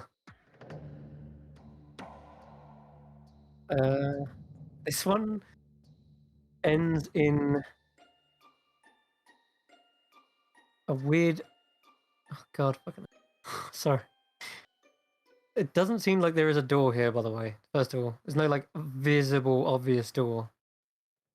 But you can roll your great old what's it called, dungeon delver for me. That's just a normal one. Yes. And 12. Okay. Mm-mm-mm. You're not sure exactly what this door entails, whether it is a door in effect. The last time it consisted of mud, but you haven't tried touching or anything yet. Seems very odd that this would just end in a dead end, however.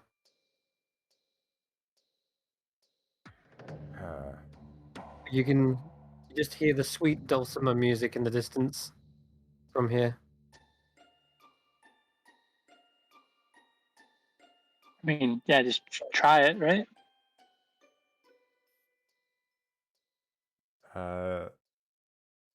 yes, and it just looks like a wall, yeah?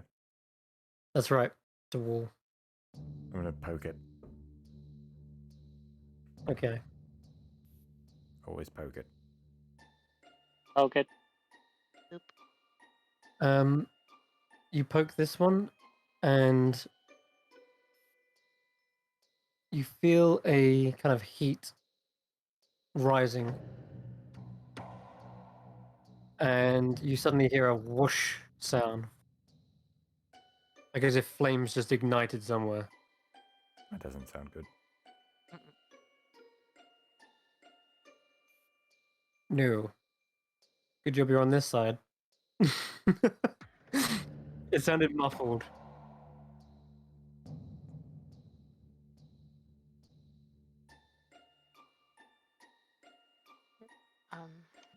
And then what? That's it. That's all you heard. A strange muffled explosion, and the heat definitely rose to the temperature you could actually feel it, even through the wall. Like the wall is actually potentially hot to the touch. It's like that movie Backdraft. Can I cast detect magic just to see if there's like a magical door here? I mean, this hallway's got to be something, right?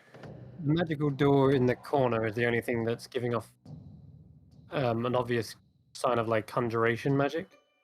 And there's nothing The over here. wall at the end here does have actually magic, and you can see there is abjuration magic over it. That has just since triggered, actually.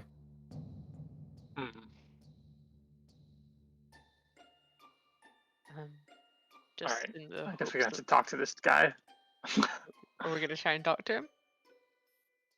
I mean, at this point, right? Okay. You- I was you- about to cast Pass Without Trace because I was scared of waking him up. Oh, I'll you say did? character. Okay. No, I was You about can to actually see wake him. the abjuration is in the shape of like a glyph, but I would say you can only see it faintly because it's potentially on the other side, like a small aura. But it definitely just lit up and now is kind of going down. Okay. Yeah, and the wall is very hot to the touch at this point, Yasin, but you can probably see the edges of it now because it's ignited so much. There's probably just the seams around the edge of a door that's probably lit up.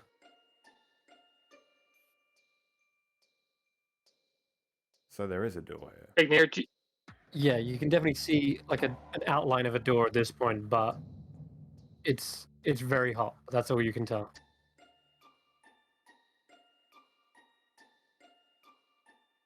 oh, I get out of here. Well, it'd be afraid Uh, that opening it's gonna backdraft us, but at the same time, I really Yeah. want to get out of here.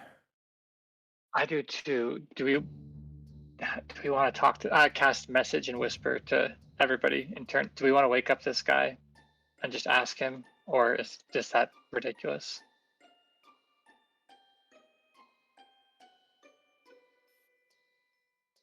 No. I feel like we should just be getting out of here. Yeah. Okay. I'll try to cast dispel magic on On the the door. abjuration part. Okay, sure. You let me just check if you need to. What level is it? Dispel magic 3, yeah. 3rd level. You don't need to roll. You cast dispel magic and the abjuration is wiped away. Should Okay. we Now, through? but is there other magic like it, or No, there doesn't appear to be any other magic on this.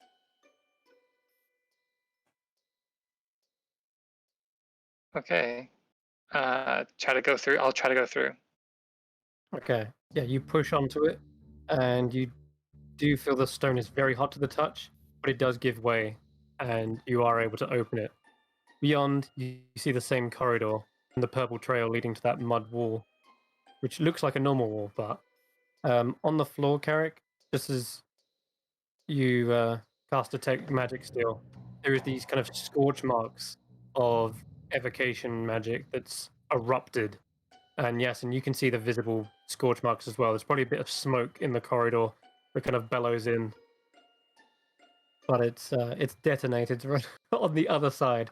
It's a good job you opened the trapdoor from this side. Huh. Do we follow Alright, we'll where the try the charred purple. skeletons? Should we follow that? It said I know it mind the sounds- bones. Yeah, but Let's just went try purple. this. I'll just if I go into this door, like go back into the alcove, back over here. You shall. Yes, Carrick. Yeah. That is a two-way door that makes you appear in that library once again. Okay, well, mine. Is there magic on that? Okay, I'm just gonna try to dispel magic on that door. Magic. Which one? The conjuration, the mud wall. The mud wall. Okay. That will probably dispel the That's my effect last, that conjures it. and then I'll have Vorn just or Revia or somebody kick it. Somebody strong. That's right. 1 second, because I want to just describe what else you've seen in here with detect magic. So there is something else near the bones. There is more magic.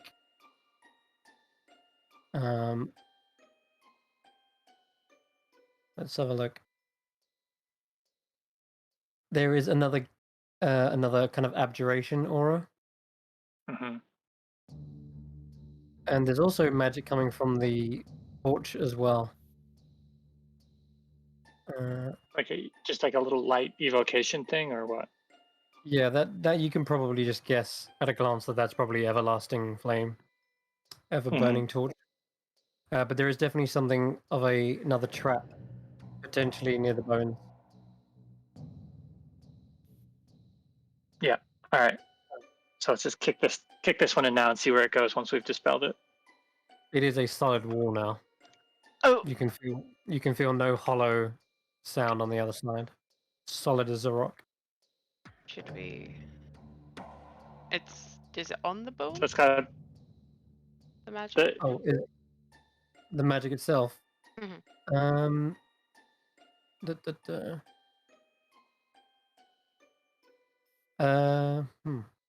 Yes. I have another one last 4th level slot. And I'll just do it on that the evocation trap thing that you're by the skeleton. Okay, I've sure. got- You can dispel that as well. That does the same Okay. thing. Wait a minute. When the I- glyph is activated or dispelled, oh god. Okay. This No, no, no. this one activates it. As soon as you dispel it, a wall of fire springs up from the south end of the corridor, setting the black curtain ablaze. And then immediately spanning the width and height of the hall. I see you running. Roll me a dexterity saving throw, please. Esri, Revaya, Carrick, and Yasin. What? No, I'm in here. This is why I waited in the hallway. Learning. I'm Dexterity. afraid. 17 Yeah. plus Afraid so. 5. Not everyone has Oof. 50 extra hit. Okay. Um, You guys, it's going to chew into your temporary hit points, but it's 23 fire damage if you got below a 14, Nice. and Half on a success. yeah, half on a success. So the wall of fire is burning brightly, and if you stay here, you're going to take it again. So Iku's like, quick, I'm gonna try to get back. I'm gonna try to open this door. Going this way. The gold. No, which one is that? Woo! It's one end. Oh, this is just the skeleton one, pointing isn't at, it? yeah. Okay. Well, the trap's gone off, so at the very least, you can open it now. You push Yeah. on what feels like a stone wall, and it does open up, revealing a chamber beyond. So let me just describe that. Oh, there is a pool of jet black ooze glistening inside this silent chamber, whose walls are decorated. Okay. There's a wall decorated with relief carvings depicting black stars. And that's it. Oh wait, Eric, detect magic. You can sense an aura of conjuration radiating from this pool. Is this familiar, Yasin? You would have another flashback, yes, and the jet black color is very reminiscent. You remember it.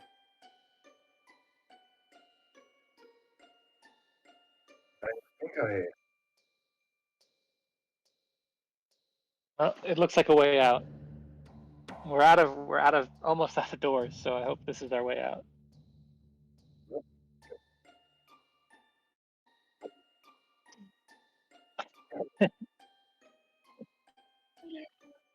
The explosion that's gone off, by the way, has definitely woken up this sleeping individual. Yeah. Everybody Um, out. Everybody move. Yeah.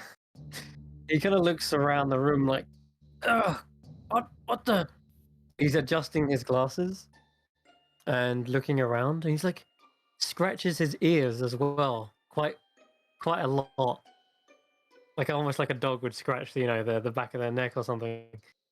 And he's like, excuse me, who's making all this racket? We're not here. I can clearly see you.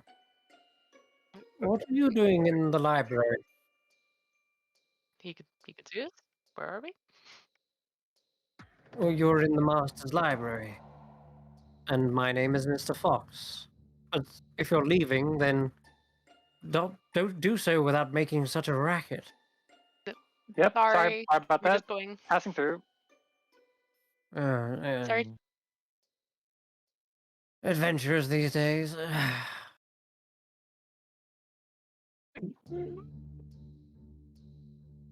Is he? Hold on a sec. No, Oh, time to go. Time to go. he's. I'm already out. Let's Follow. Follow. He casts Throw the detect. thing in, right? No. Trying to prank. Is this like a hit and run? Like ringing the doorbell? It's all. It's all a Yeah. dream. Okay, sure. Everyone piles out. Volo's like, well, I'd like to purchase one of the... And Iku just shoves them. Like strangled by the serpentine form. I want it. Okay, that's gonna move along. Dawn chauffeurs Iku as well. And you're all surrounding this blackened pool. And you hear Miss Straw Bundle. It's like, I think this is it. Have you still got that little bead I gave you? This is the one. Plop. Yeah. Okay. All right.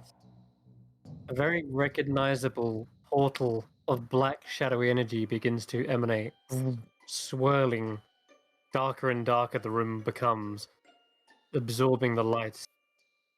And if everyone's tokens weren't covering it, you would recognize this.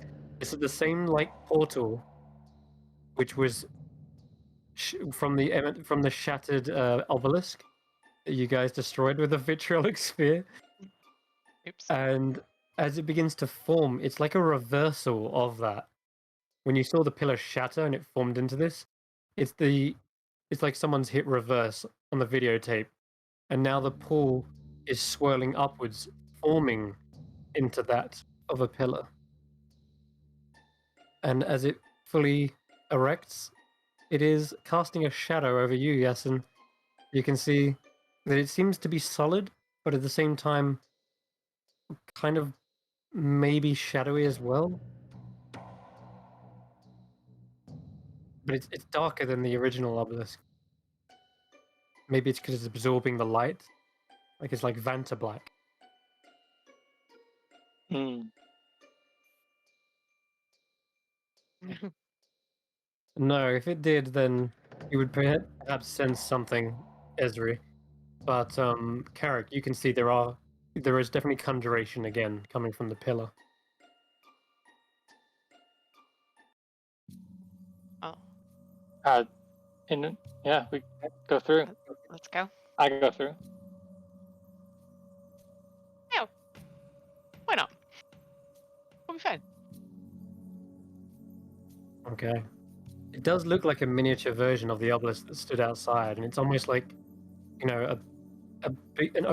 alpha and omega point of origin. Like this connect somewhere. And as you say, let's go, do you mean to touch the obelisk? Go through the Maybe portal. Should we do it all together? Yeah, the portal's kind of like condensed into the pillar, but yeah, you can all touch Okay. the black marble. Yeah. As you do, That's one. it definitely feels ooze-like, and very much like in the Matrix, where you touches the kind of quicksilver. It starts to warp up your arm, over your body. It's a cold sensation, and it begins to then run down your throat and pulls one by one each of you into the pillar, like merging it. And Volo's like, you can't make me touch it, and you see Vaughn just shove him into it. Iku flies in, and all of you are pulled away from this place. Let me just load up the other map. Level 7. No. I will cry. You teleport into the first level of the Dungeon of the Mad Mage. Let's go. No. Another 20 levels to go. God. Let me know when you load it up.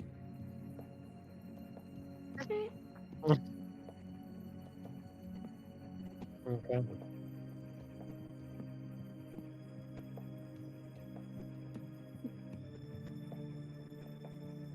But oh my god, why am I not moving? Hey. Should be. You find yourselves pushing out of the obelisk right at the very beginning. The first, it was destroyed last time, but it seemed to be remade, reformed, much like the one that you just created out of that well, kind of ooze-like and impossibly black. As you're pulling yourselves out one by one, you reappear on the grassy turf outside the rotten halls of the tomb. Hey. Oh my god, We're we're out. actually gonna. We're out. You're actually out.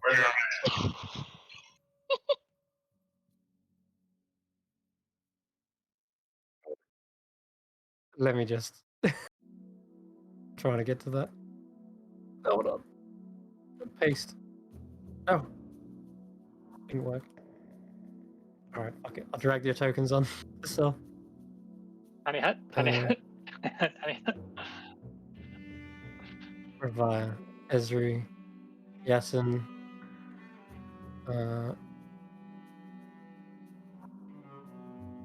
Ignit. Where are you? Ignit. Lola. All of you stand outside where you began. The swirling portal. Still kind of melting away for just a moment longer before it kind of sinks into shadow and disappears.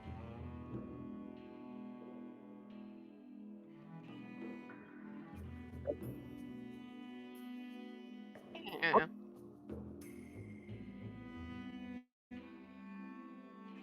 Yeah, you got Polo. Yeah, you brought him back. Yeah, I think that was a prompt to our drunk friend. But I am a valuable asset to a team. I can sing songs. I can write books. Oh, we have that filled already. Thank you. Oh, this is awkward. Yeah.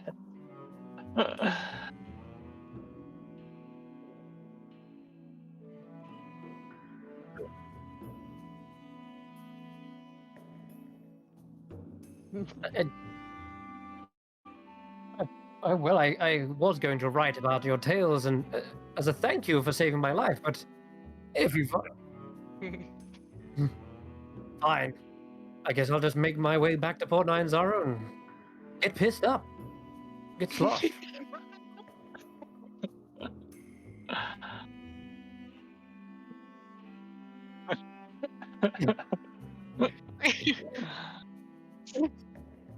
You say as he begins trouncing off into the jungle. Wait, which way Wait, is really? Okay. Port Wow. Nine Zara? Left. Ah, right you are. There is someone Definitely waiting heading on the right. outside who says, "Who the hell are you?" As you see, Nicolas Cage returns, Yes. and you smell the scent of. Let me just check. Great. What's victorious tar? The victorious tar. Oh. Yes. Okay. Don't ask why. You made it out. Well done. You actually did it. You don't happen to have my ring still, do you, Igna? Don't need that anymore. Artis, I actually found something even better for you, and it's something that you have to share with Yasin.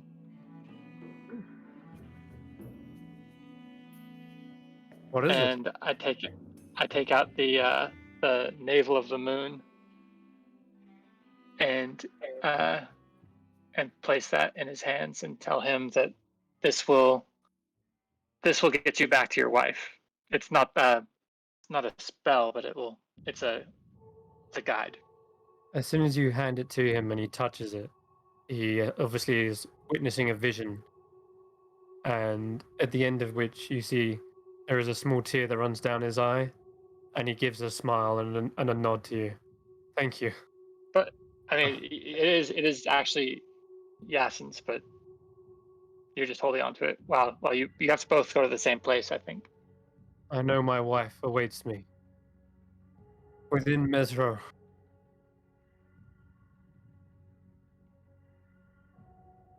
I know where my loved ones lie, but thank you for showing me the way. And I must ask, you didn't happen to find the other thing in there? What was it, Moaxanari I was asking for?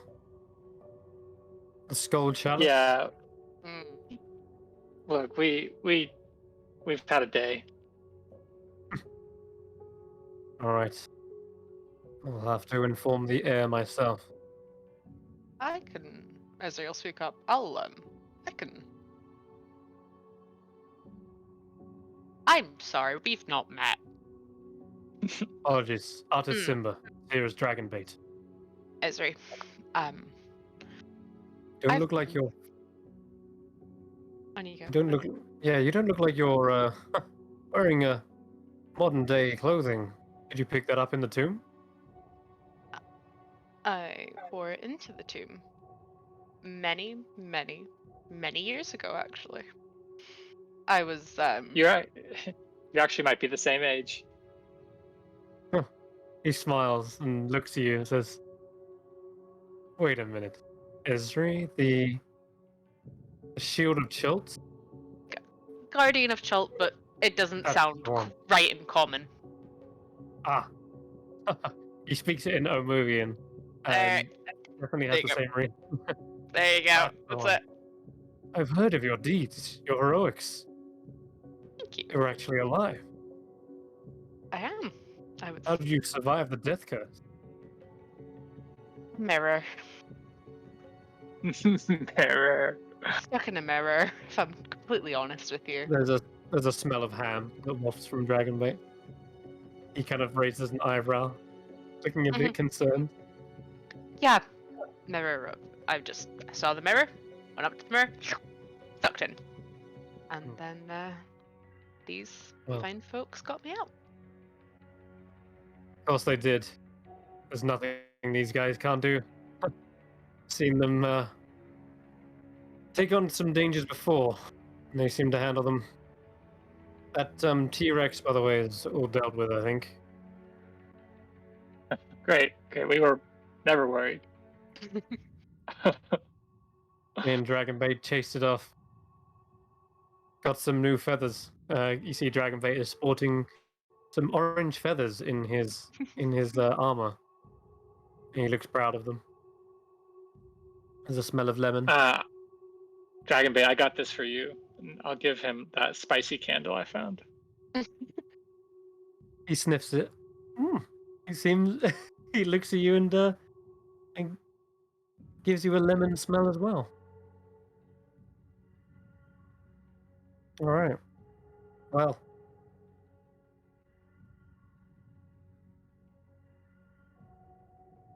We do. Jeez.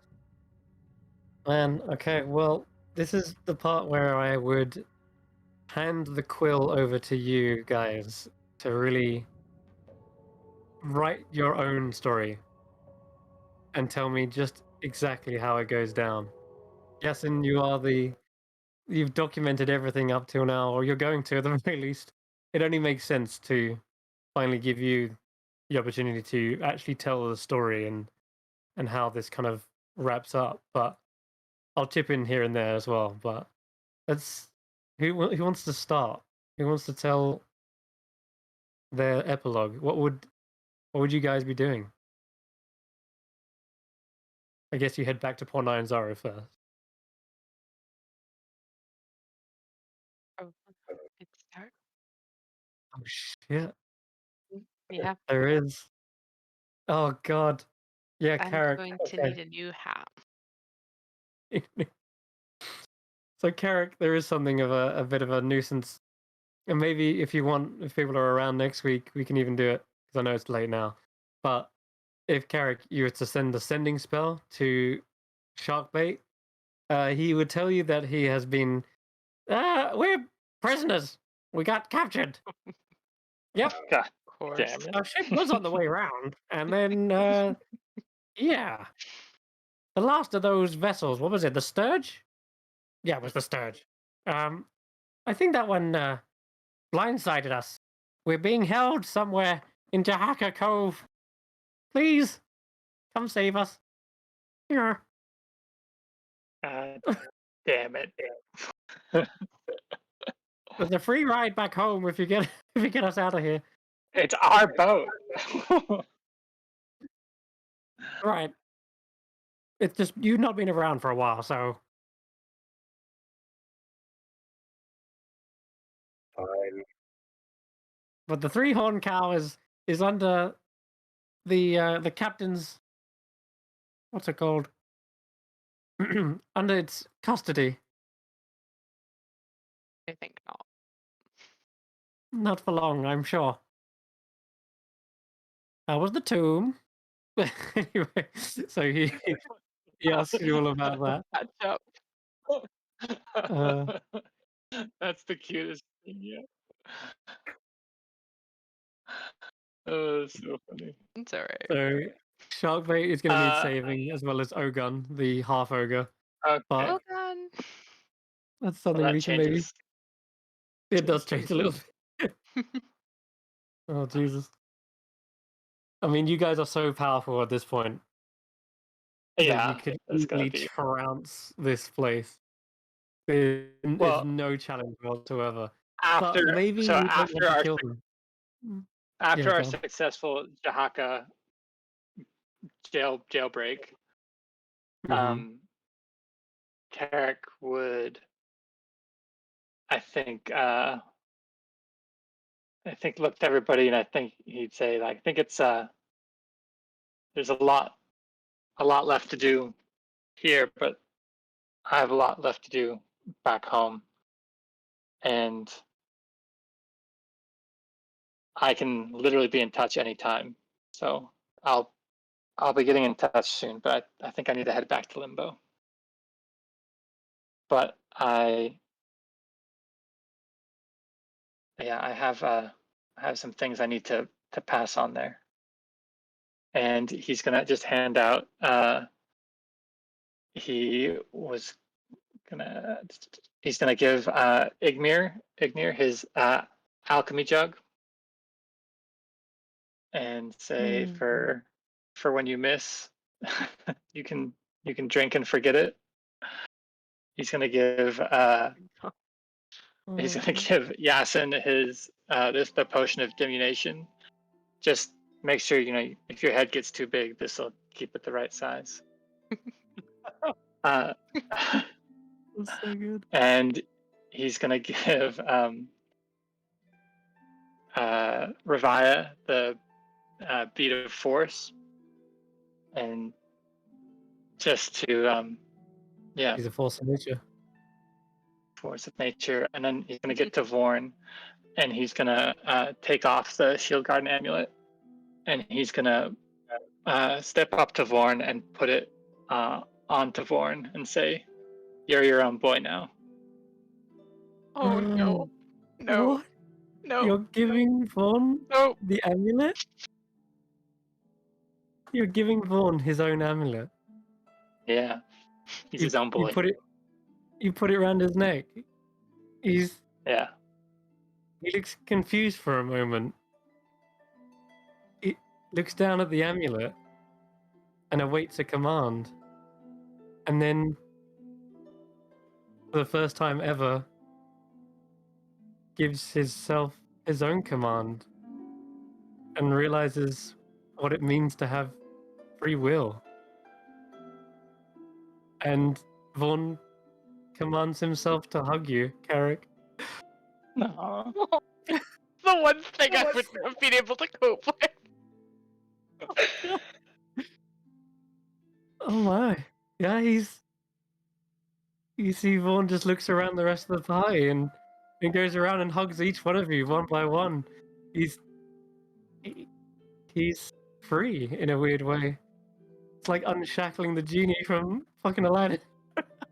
Jesus, he's overcome. If you could read his mind, which you can, Yeah, he's overcome with emotion, which Same. doesn't know what to do. But there's a deep sense of gratification, and you can tell, like, he places his hands together and he takes a bow towards you, Carrick. And So, his Carrick's one last thing he does is he casts banishment into Vorn, and then asks Vorn to send him home. oh my god! So he's concentrating on. Did you really thought this out? This is beautiful. I have nothing but Vorn, free time, Chris. Vaughn looks to you, and then he I guess he kind of just lets out those two songs, but he's hesitant. He doesn't want to say goodbye so soon. Not It's not after. goodbye, Vorn.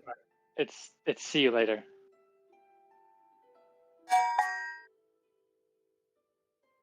With that, he will place his hands on your shoulder and cast banishment.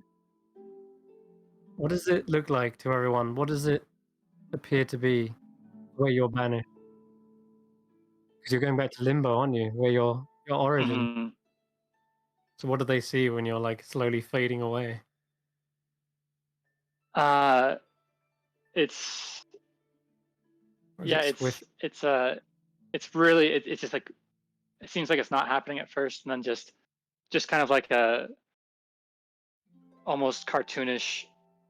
If somebody just ran away really fast and they left like a dust imprint of himself, it's like the gray dust blowing and then just disperses in the wind.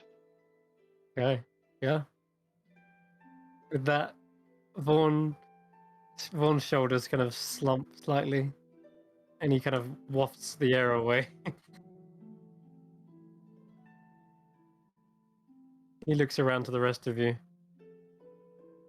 to see Well, what you guys are gonna do. we'll see him again soon. Don't worry. Eric, you feel yourself pulling away from this world. See, like a bird's eye view as you're ascending higher and higher. You pierce the heavens and the stratosphere outside of that crystal dome that you know as the material plane, returning to limbo. There is a slight pain in your heart. I'm not aware if there's any other curse still on you. Maybe it's just a heavy heart. You didn't realize just how much these guys meant to you. It was hard to say goodbye, but your quest is complete, at least for now. You have a lifetime of knowledge to document and to share with your kind, and teach them all about the gods of the material plane and beyond.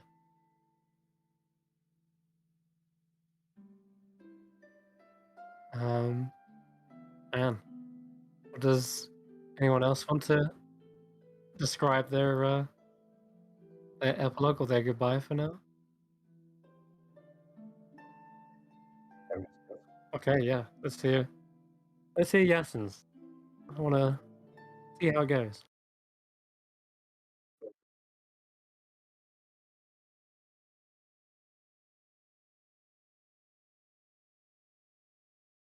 Mm-hmm.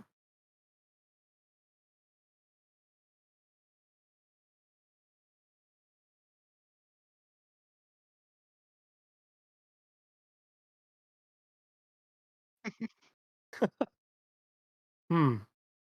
Okay. What do you return him to? His shrine?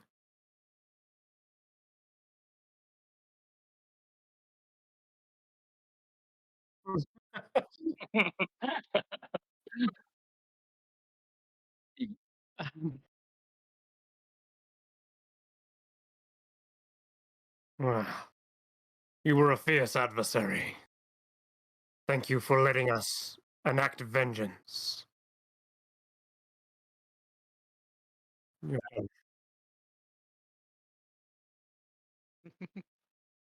Yes, yes, there'll be less sacrifices and trials for sure. Well, a feast. There'll be more feasts, that's for sure. Same goes for you. Make sure you eat lots of red meat. That clone body of yours is looking a bit skinny.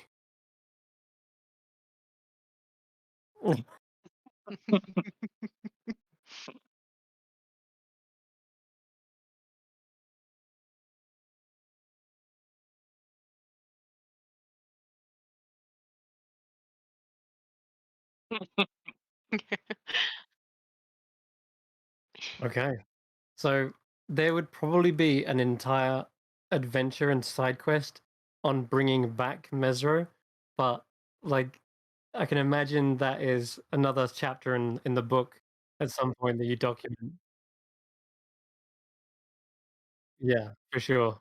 You kind of have to like go around activating these runes that only a wizard of your level could potentially uncover and understand. There's many days excavating the waypoints and runes that pull back Mesro into its perfect position where it was teleported from. And you effectively complete the work that Anton started, and he helps you along the way as well, giving you the clues and insights, and trying to avoid the same mistakes he did with the scroll. But effectively, you piece that scroll back together, activate the teleportation, bring back Mesro, restoring a civilization, restoring artists back to his loved one, and of course, more importantly, they have with them Anton's body perfectly preserved. I'll let you take over from here.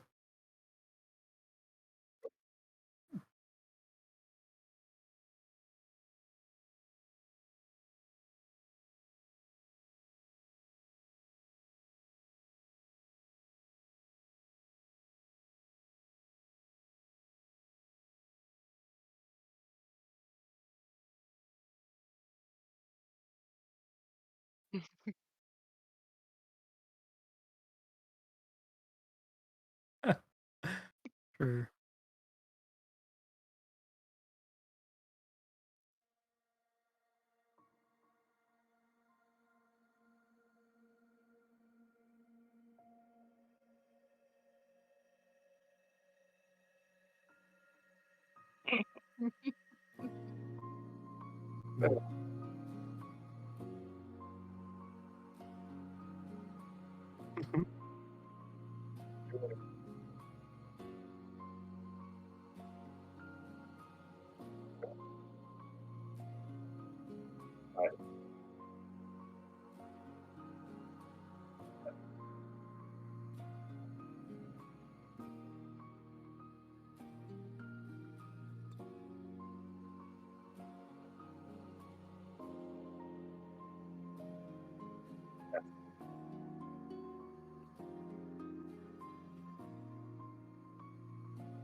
Oh. Oh my god. I love it. There is still a lich plant.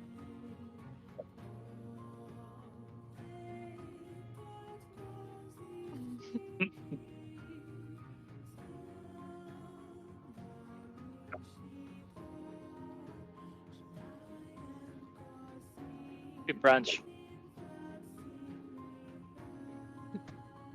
Yeah.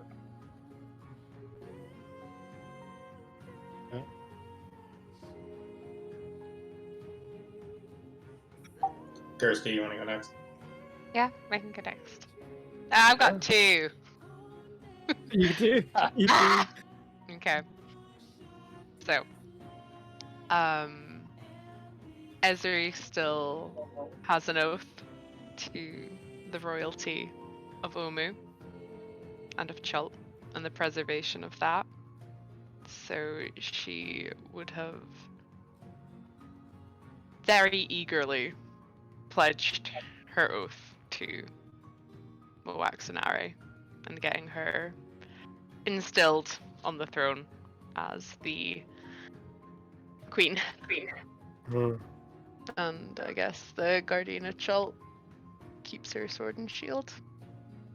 Continues to do what she promised Napaka she would and keep her family safe. Since she couldn't do it for her.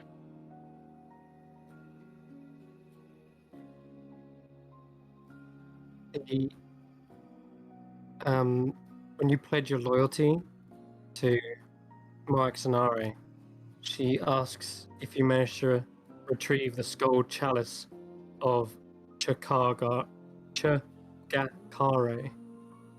and if not, then another plunge into the tomb would be necessary. And maybe she joins you as well as a sort of cleanup crew. And she's eager to, now that the death curse has been dealt with, she joins you, Ashara, as well as Mwaxanare and Ezri will form like their own little adventuring party and plunge back into the tomb to go deal with this and retrieve it. But that's quite the challenge, let me tell you right now.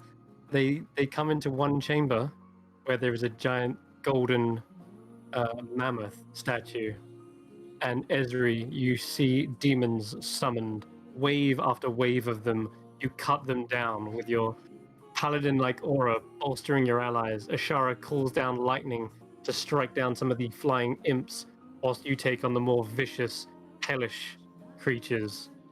There is formidable foes to deal with, and Moaxanari launches Eldritch Blasts from a safe distance. In the end, it is a grueling battle, but just another one of Ezri's magnificent feats that they managed to pull off. After having defeated that final demon, the Skull Chalice is awarded to you. It was one of the fabled treasures stowed away here. And then you guys go on to like restore the nobility. And yeah, Port 9 Zaru changes a little bit as a result of that, but I'll get onto that later. Just wanted to fill in that little detail. Mm-hmm. Okay. And then... Ooh. What does Ravaya do? Well, she would have gone home. Back to the forest, back to her clan, who she's not had much contact with at all for quite a while. Hmm. And considering all of her belongings were absolutely trashed and disintegrated. Oh, not all of them, but I mean, you still got Colin. Yeah, Colin.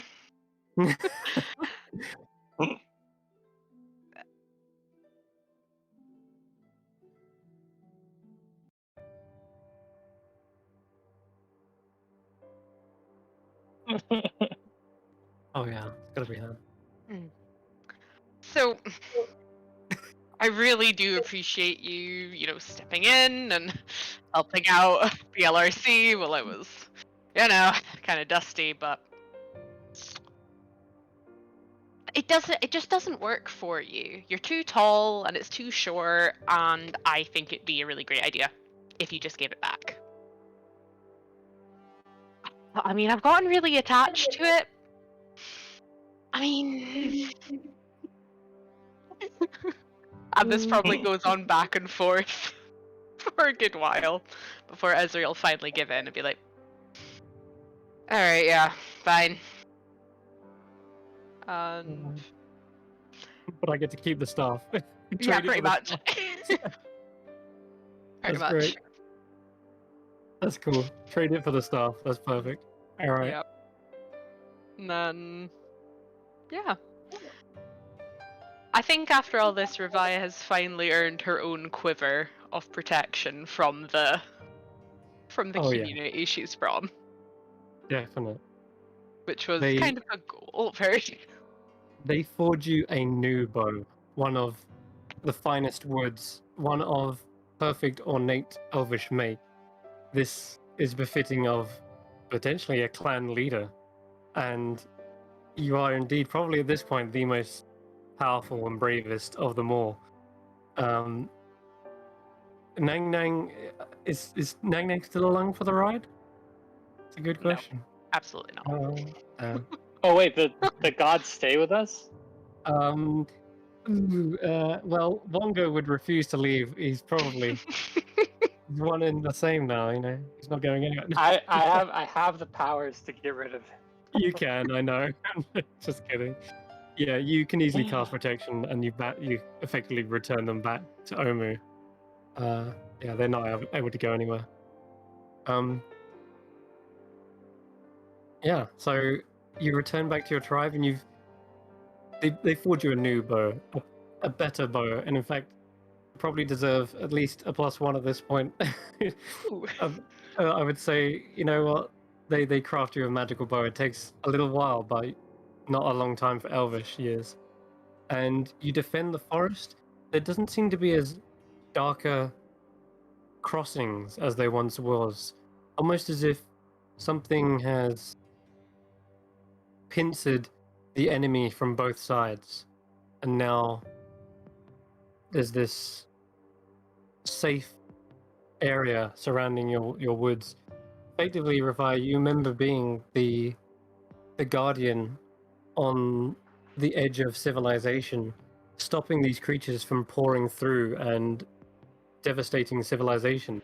You were the protector there, and now if you cross over through those, you find that the forces have been driven back.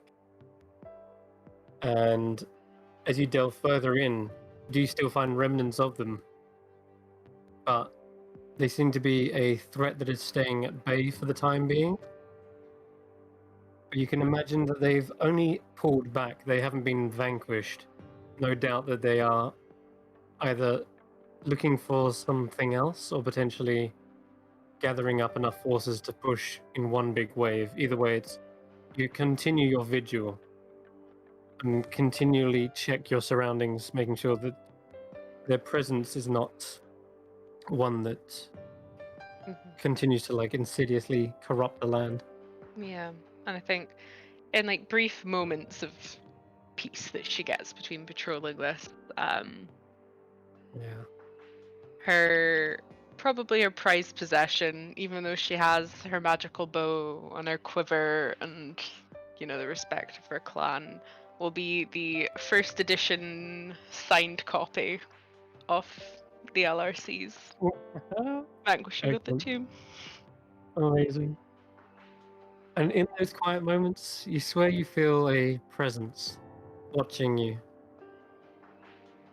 Just maybe out of the corner of your eye, you spot a shadowy figure dance between the darkened trees.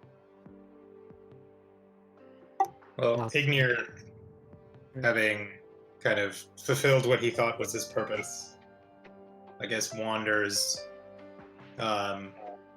reading the aforementioned tale of the company and finding the embellishments amusing.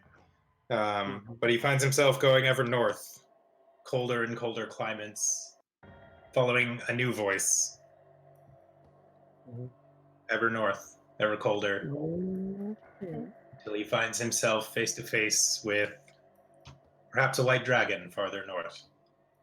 I like it. For sure. Having been tricked, potentially, or misled, rather, by this mother of illusions, she really did pull the veil over your eyes as well, it seems. You were supposed to be the vessel of power. You were supposed to be granted this surge. But instead it was gifted to her undead undead Atropal. And seeing that she's kind of left you hanging, dry, you've sought out this new power, and this dragon definitely regards you with interest. But as soon as you brandish the ring, it changes from this savage creature to a subservient, loyal creature that is under your command. And you can see all of these other dragons beginning to amass as well, all of them bowing their heads. And almost in the exact same vein, that vision you had of that large creature emerging from the mountain, that elemental, primordial creature, it too answers your call. And it seems you have found your own power. The ring talks to you. It seems to have its own sentience, but it only speaks in your words, as if to seed the ideas as if they were your own. They seek to contain this world. I sit over a never-ending winter. Does Ignir give in to these temptations, these seeds, or does he resist them and use them? I think he would resist it first, mostly clinging to the history of the Last Resort Company's time together. But as all things change, and he ages but doesn't, he grows older but his body doesn't, I'm sure he would start to slowly give in without realizing it, making concessions, before finally maybe coming to the point of understanding Acerak's grand vision. Oh shit. And maybe even understanding that perhaps the material plane does need to change. Oh, damn. I love it. Yeah, it's like you say, a creeping cold that slowly fills your mind. Over time, your scales are filled with rhyme. Your horns are adorned in like icicles that hang from them, but at the same time, you still hold a flaming sword in your hands. But maybe even the flames of that have grown cold and like bluish in color. Maybe even your breath has changed from acid to freezing winds. Who knows what kind of transformations you may have undertook, but I like to think that when the group comes back together, it's in the midsection of this, when you're still you. There's these obvious changes, maybe a white to your scales and such, but it's not before you've fully been frozen over. I like it. That's good. Okay.